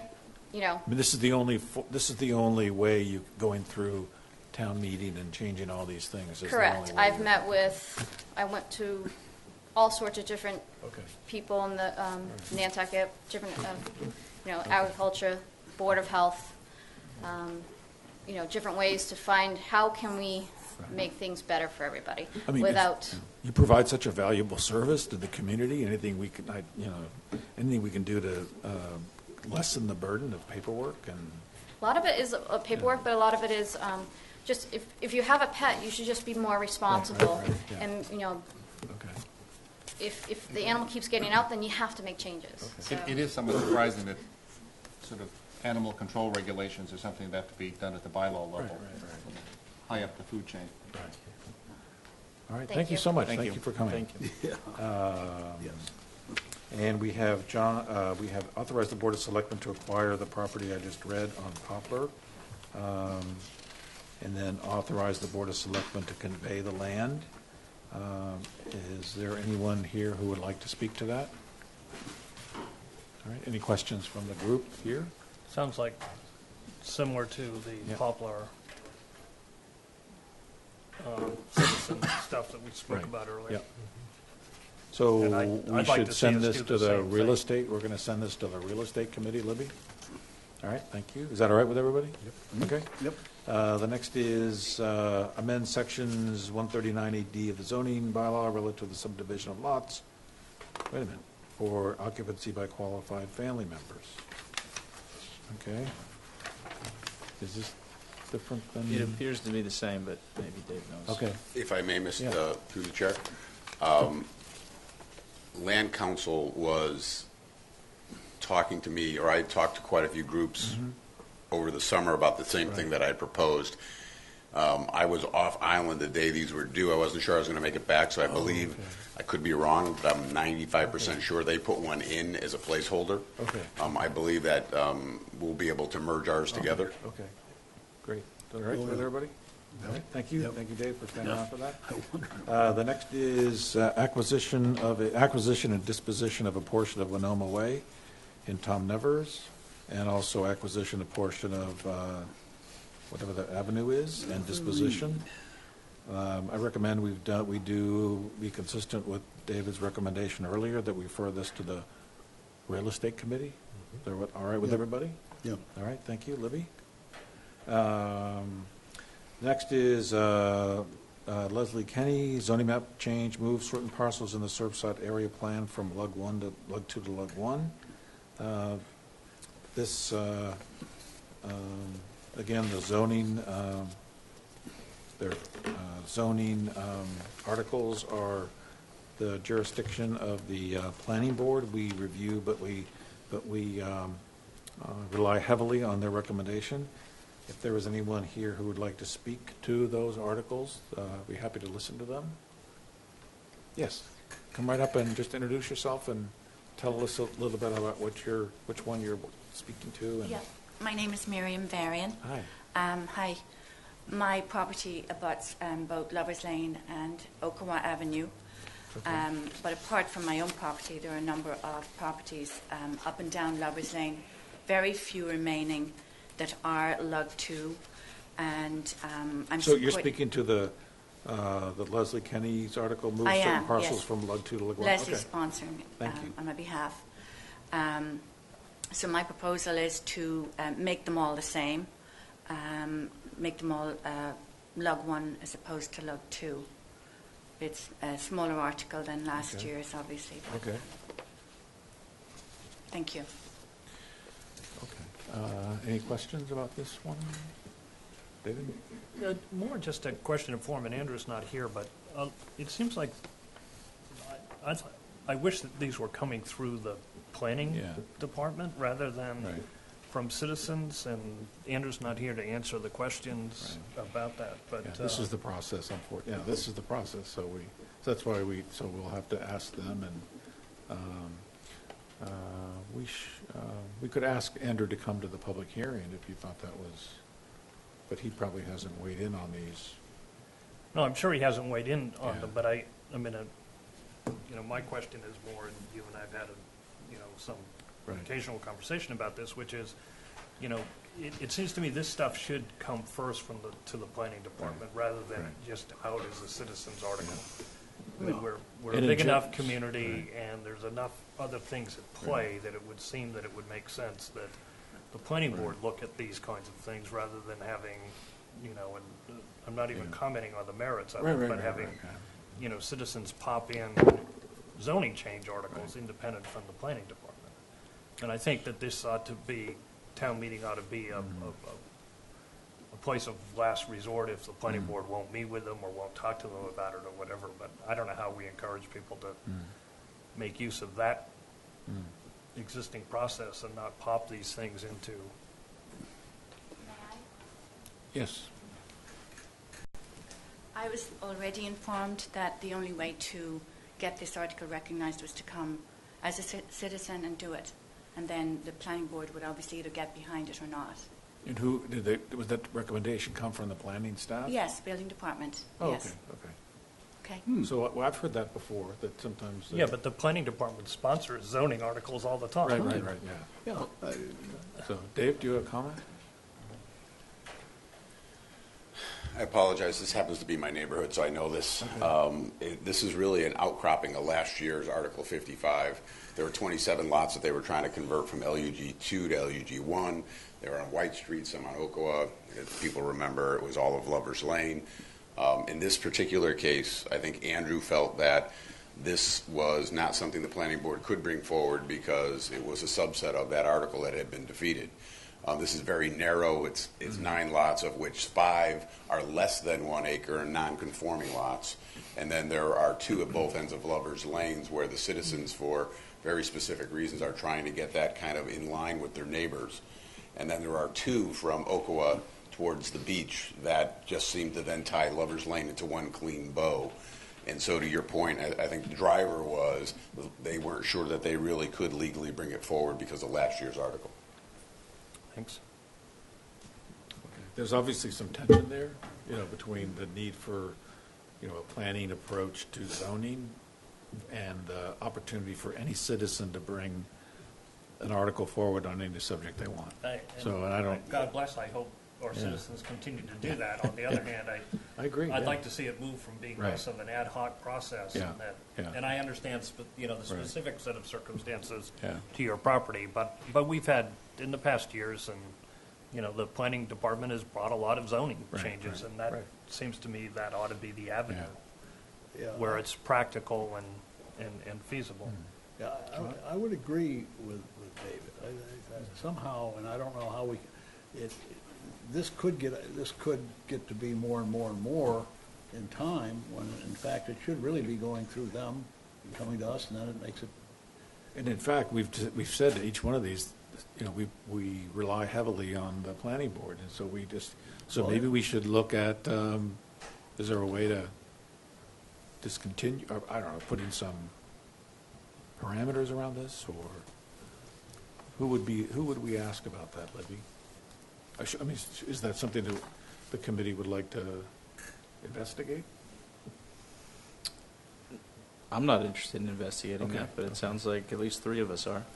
So, I'm not sure it rises to the level of investigation. Well, I'm sort of more lamenting the fact that. Oh, okay, all right. I wish there were a process in place, or that we have a process that people would feel comfortable with the process to go through the planning board. Well, in this particular case, it sounds like this is exactly the prescribed process. So, I mean, if we're objecting to the advice from the planning department, then that's what we're doing. I don't think anybody's doing that. No, I'm not. This has nothing to do with these articles. We've seen other articles that come from citizens that are zoning, that don't have the specific fact pattern that this one has. Well, we have the ability to change the way we consider articles, citizen articles, so we could say when they come in, they go right to planning, and I don't know, but that's. We just sort of did it on the agricultural thing by suggesting that we'd really like to hear from the agricultural committee than direct from a citizen. Different group, slightly different set of issues, but we're trying to force that into a process. So when we have, my recollection in years past, when we have the public hearing or other forums, we ask Andrew to opine on these. So I'm just going to ask him if he can come to the public hearing. Anybody else want to do anything else about this? Okay, thank you. Let's see. Oh, geez, not even. Okay.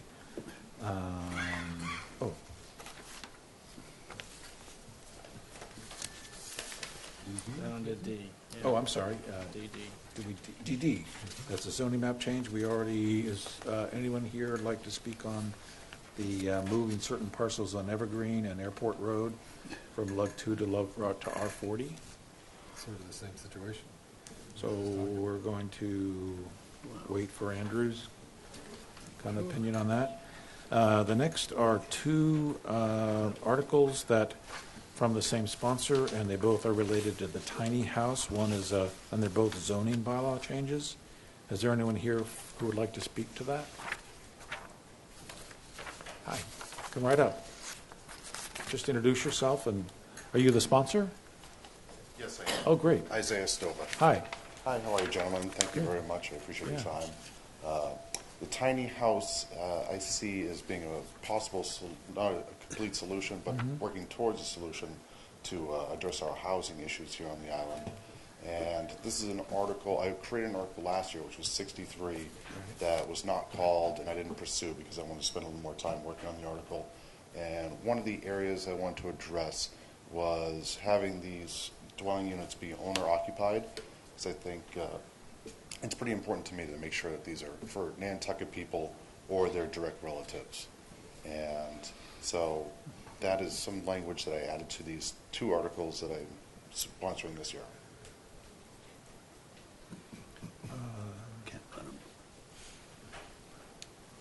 Any questions or comments? I know these are zoning articles, so David, would you? Isaiah, would you, when I read this, the immediate thing that sprung to mind was trailer housing Because and I know that many of these tiny houses are, in fact, very movable and can sit on trailers. But how does one go about preventing a shingled rectangular box that is, in fact, compliant with the HDC's requirements, but sits as a trailer, and we end up with trailer park issues? Or am I being overly dramatic on? Well, as far as density is concerned, forget about density. I mean, just more. It would be there are two different articles. One's per unit so if my parents own land and it fit within the planning board's guidelines of where these units could be placed, and my parents allowed me to build one of these units there, then it would have to sit on a foundation, because it would have to, some type of foundation. Could be piers, could be spread footing, but it ultimately would have to sit on some type of foundation to be a dwelling unit under the building code. So they would be subject to the health department, the building department, the HDC, all our current boards, and so to make them a legal dwelling structure. That's not how it's worded, but it does specifically allow for constructed on a movable trailer or a slab foundation. Well, it could be constructed on a trailer, and that trailer has to be anchored into a foundation system to be a dwelling unit. Then I would suggest, if that's your intent, that your language should be improved. Yeah. Because Thank you. And I'll ask anybody who can answer this question. Are these considered either like tertiary or secondary dwellings? Would they fall into that jurisdiction? Yes. And also one per 2,500 square feet of lot area. Okay. So these can be ancillary to a larger house, or you can have just one of these tiny houses on a lot, or you can have multiple tiny houses on a lot, as long as you don't exceed the ground cover allowances in an area, and as long as you don't have more than one of these per 2,500 square feet of lot area. Is that right? It would be one per lot area for the unit, and then if there was a collective group, let's say, that owned the property together, each one of them would be able to have one, but only one per 2,500 square feet. Right. And that's the village? Is that the village one? But just speak to on the zoning bylaw amendment, the one above that. If it falls within a secondary or tertiary dwelling, then why do you need a zoning change, a bylaw change? I don't. Well, currently, right now in the zoning bylaw, there are no trailable house-like structures. But if you put it on a foundation, it's not trailable. But it still could be built on a trailer. So the wheels can come off. It's still a steel structure, which is attached to a foundation. But ultimately, if after a few years you've had this on your parents' property, you move it, buy a piece of property, you put this on a temporary foundation system, which could be piers. Does this have to do with the permitting requirements for a vehicle that one can live in, as compared to the permitting requirements for a building? You know, the building code versus. That I would probably have to have an attorney weigh in on that. I'm not sure. Okay. I remember that there being some discussion, some commentary from Andrew last year about that. You know, what is the permitting process for something that is legal on a street? You know, does building code supersede that, or so that's at issue here, I think. Moved on a street?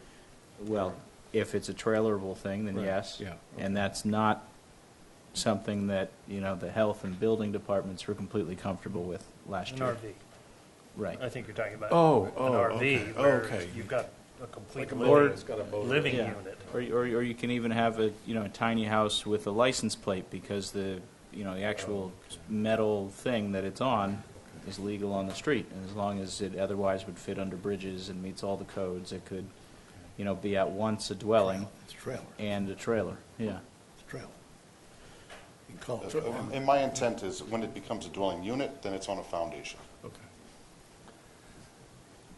I mean, I go back, I'm concerned that it opens the door to, and maybe we want to as a town do it, but basically a trailer park. Yes. That's the zoning, that's the village one, right? There's two zoning, one allows the village, I'm sorry. and one just is a I jumped tiny ahead house of unit. myself. Yes. Sorry. So, I'll hold that comment until we get to the village. Yeah.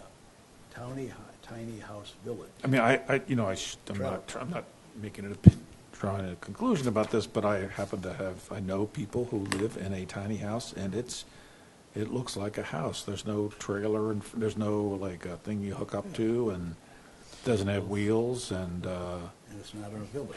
And it's not in a village. And it's the second dwelling on a lot that meets the ground cover thing, so. Got it. I mean, is that what ideally, that's what you're, Ideally, they're changing the zoning language to allow it to be trailable. okay, so you want to be able to move it. You want to be able to move it. Okay. Isaiah, if you were to put this on your parents' property in town, would you have to tie into town sewer? Yes, you would have to follow all the same guidelines. I don't think, so the planning board would be the special permit granting authority. Right. And so they would determine where it could go. I don't think they So, let downtown. and I think you said this before, but your intent is that you would have to go before and get approvals from the Board of Health and the HTC and every, just the same as if you were building a very small house. The fact that it's on a trailer doesn't allow you to circumvent any regulations. That's my intent.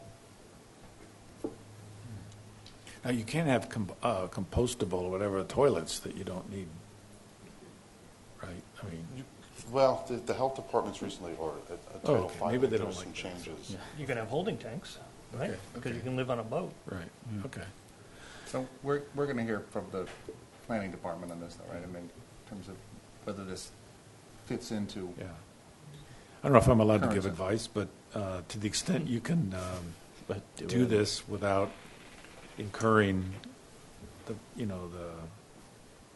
not the wrath, but, without, coming across, violating a lot of these other kind of bylaws, and if it were me, that's what I would try to accomplish, but that's probably too much on the side of advice, so.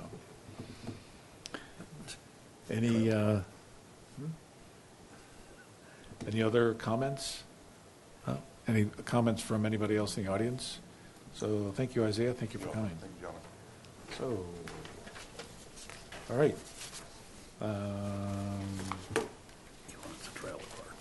We have my agenda in front of me because it's lost in cyberspace. So if somebody does, what's the next item? Preservation Committee review, but I think we've already Okay, we've done that. Town Administrator review of capital projects. Okay, Libby? Brian? Brian. So we asked town administration to do is to give us the similar presentation they gave to the Board of Selectmen a bit ago. And this will kind of tie in with our consideration from capital programs in the next little bit. So Brian, you want to take us? Okay, you're going to do it? Okay.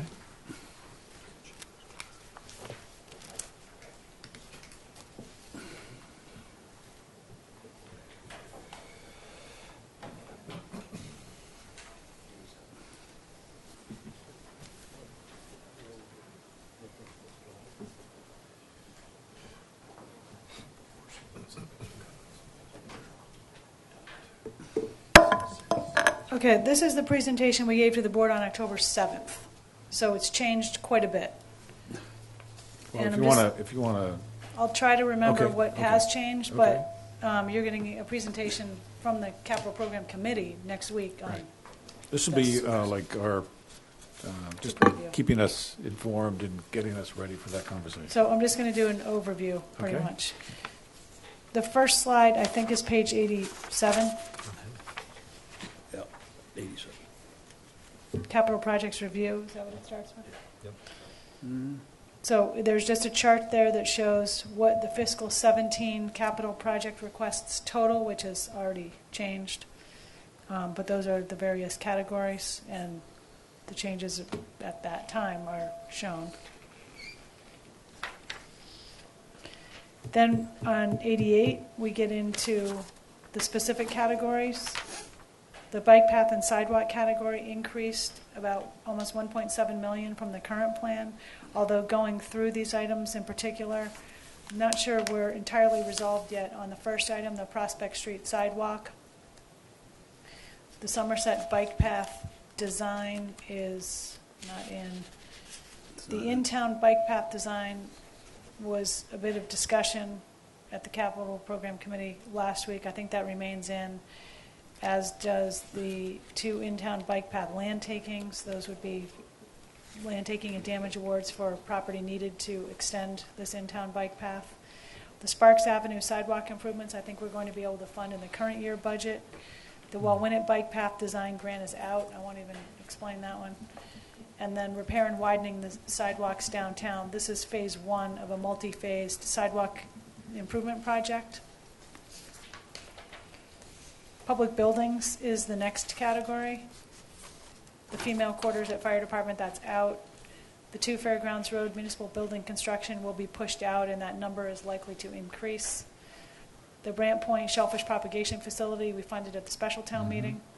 The Nobodere Farm Road, Nobodere Farm Field House is in $700,000. That's for the fields out there. Island Home Design is going to be pushed out in all likelihood while we focus on getting an RFP out sometime very soon to look at alternate operational models for the facility before we launch into design of a facility. The Children's Beach concession is out.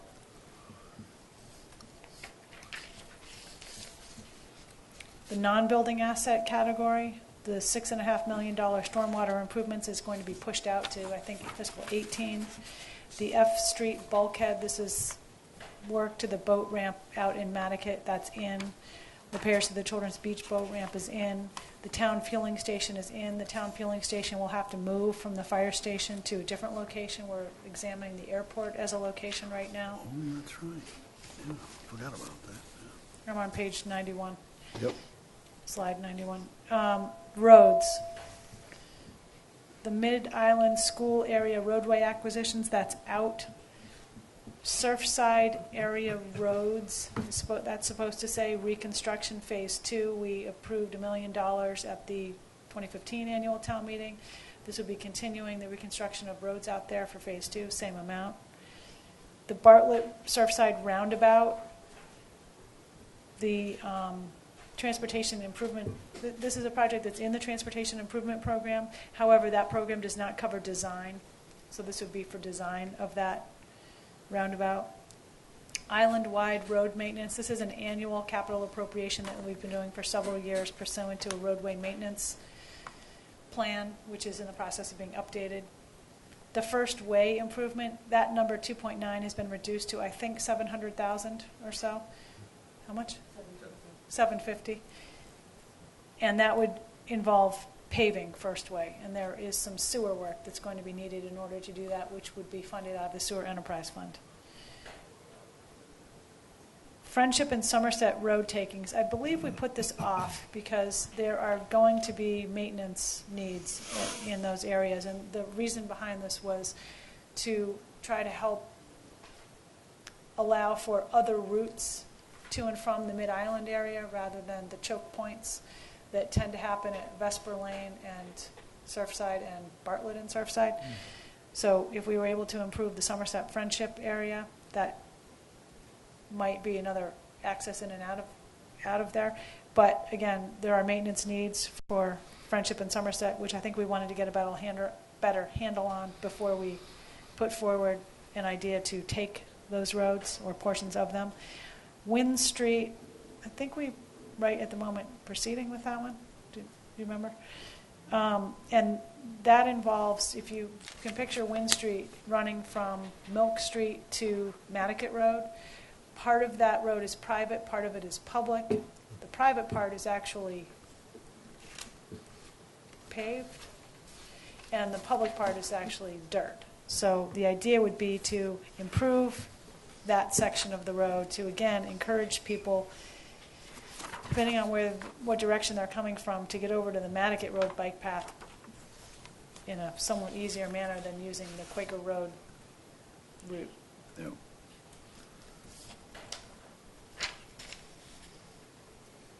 The technology category, we have servers, network infrastructure, and permit tracking software, all of which I think are still in.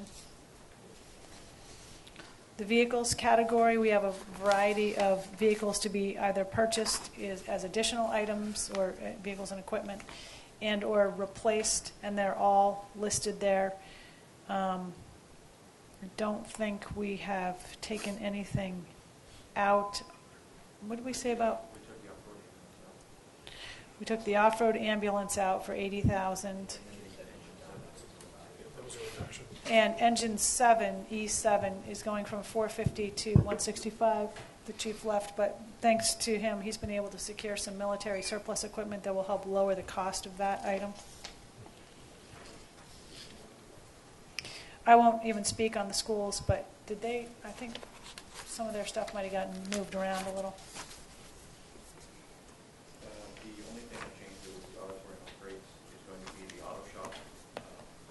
Correct, the replacement of the two lifts. Two lifts in the auto shop instead of the auditorium upgrades for the 125. On page 95, some projects for discussion included real estate acquisition for the Affordable Housing Trust. That really hasn't gone very far. School, I don't think we ended up putting anything in here, but the idea there was that perhaps the school should be given some kind of an appropriation annually to acquire property immediately around it in the event that that property becomes available, and they could add it to their inventory of controllable land. But I think we needed to develop that idea a little bit more. The 2 Fairgrounds Municipal Building, as I mentioned already, we were putting that out. There's some discussion about the location of it. There's discussion about timing. We will need supplemental design funds. We engaged an architect to do a programming study of what could go there, and there's a lot of interest in items that we don't even have right now to go there. So we need to figure ourselves out more on that. Baxter Road, alternate access construction. I think we're okay on that for the moment. We didn't add anything else in, but there was a question as to when we might need to construct an alternate access, and I think we're hoping it won't be fiscal 17. Repurpose and use studies. We didn't put anything in for these because I think we want to get through with the municipal building first, although what we talked about here was for the 20 South Water, 1 East Chestnut, 25 Federal block, we've talked about perhaps the Board of Selectmen has indicated they do not wish to put that forward for sale, but perhaps we put out an RFP to repurpose those areas, those buildings, and rebuild them or renovate them in some manner so that we have a more robust visitor center, we have more bathrooms, we have an NRTA office, and it could all be, and also a community space, perhaps on a second floor or somewhere in that complex. So that'll have to be something to be done later, maybe in the year when we can focus more on it. 37 Washington Street, which is the finance department, we talked about maybe long-term turning that into the marine department if we're looking at climate change issues and things like that. Maybe at some point that will automatically be the marine department. But we haven't gotten too much farther on that.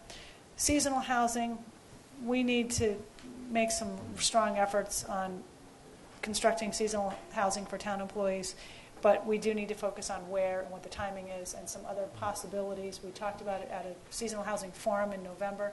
Maybe the town can get together with some other groups that have seasonal housing and we could all share in the construction of the facility, including the management of it. The current projects there that are listed, we dealt with the Brant Point Boathouse. The Children's Beach concession project had to be cut back a little because the bids came in higher than the appropriation, so we will only be doing bathrooms there. The concession building itself will just keep plugging along. I wonder if I should mention Peter's idea. That's where David Strelow's come into play. I'll just quickly mention, this was a very intriguing idea, actually, about maybe we don't need to have a concession building. Maybe we ought to look at having food trucks and things there instead. No maintenance, no utility costs. Maybe we could get some revenue in from such a venture. Still would have the bathrooms there, and still would have a bathhouse and showers, facilities and things. So it's something to Similar to think Cisco about. Breweries? Yeah, we thought that, there's a negative revenue from the town perspective in reducing our, fixed assets or holdings. Right now, the building is in need of at least 5 foot of elevation. And looking at the lease and the agreements, I thought it would be much more prudent to put something in that we're not paying for, that we're actually receiving monies from licensing and share revenue. Yeah, okay. Well, yeah. All right. Anyway, it's a thought. We'll look into it a little bit more. Interesting thought. Yep, very much so. Island Home, I think I mentioned, we're going to be looking at that. Page 96, this is all out the window now, but had we put forward everything that we just went over, the impact on a home valued at $1.684 million would be approximately $256 in the first year of the borrowing, and then down from there. But don't pay attention to that, because that's not what's going to happen anymore. Page 97, additional funding sources we have not yet factored in, and we are now in the process of factoring these in, include free cash, prior year capital reappropriations, the budgetary capital that we have, some amount of gift funds, which is pretty minimal, and the real estate sales account. We have not included in here the enterprise fund capital requests, and what we just went through doesn't include the 2 sewer projects that are meant to be put forward, the general fund portion of them. And in the budget presentation that we're going to be giving to the Board of Selectmen this Wednesday, we're going to be looking at Brian's updated numbers on that, right? The sewer projects. He already gave it to the Board of Selectmen a month or so ago. The numbers are just a little bit updated. And I think that's it. Quick question, Libby, I'm sorry. Go ahead. Mr. Chairman. The 90-odd million on that page for the sewer, is that the general fund portion, or is that the total, and then the general fund is the whatever percentage gets the put out total of the tax bill? and the general fund portion would Which is come now out. 40% or whatever it seems to be, whatever, I don't know what's going to be decided, but that's what's been That's out what's in the been put public forward domain. so far. Yeah. Thank you. John? Libby, I went to the town site and I printed out another 10-year plan, found it was the same one I already had.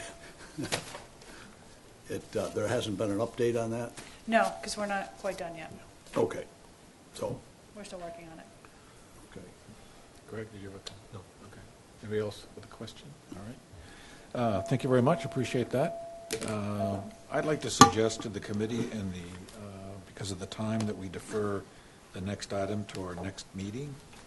Is that all right with everybody? Sure. yeah. Okay. And do we have to take? It's not on the agenda for the next meeting, so do we have to recess this meeting or think about it? You can just carry that item over. Your other meeting's already posted. We'll just amend the agenda. Okay. All right. There shouldn't be a problem. Okay, thanks. We'll do that. Our next meeting is this Thursday. And thank you all for coming. Is there a motion to adjourn? Yeah, so moved. All those in favor, aye? Aye.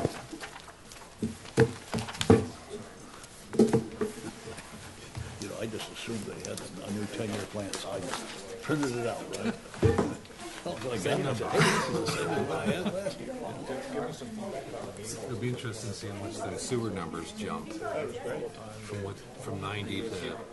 See, the reason I asked, Who knows? the reason I want to look at Because I have somewhere 10 years at 6:30. is because when they start throwing numbers out, this is only going to cost, this is going to cost $256. And my point is this year. No, not at all. All right, thank you. What about what's going to happen next year? Thursday. Oh, that's, yeah, no, I have And the year after?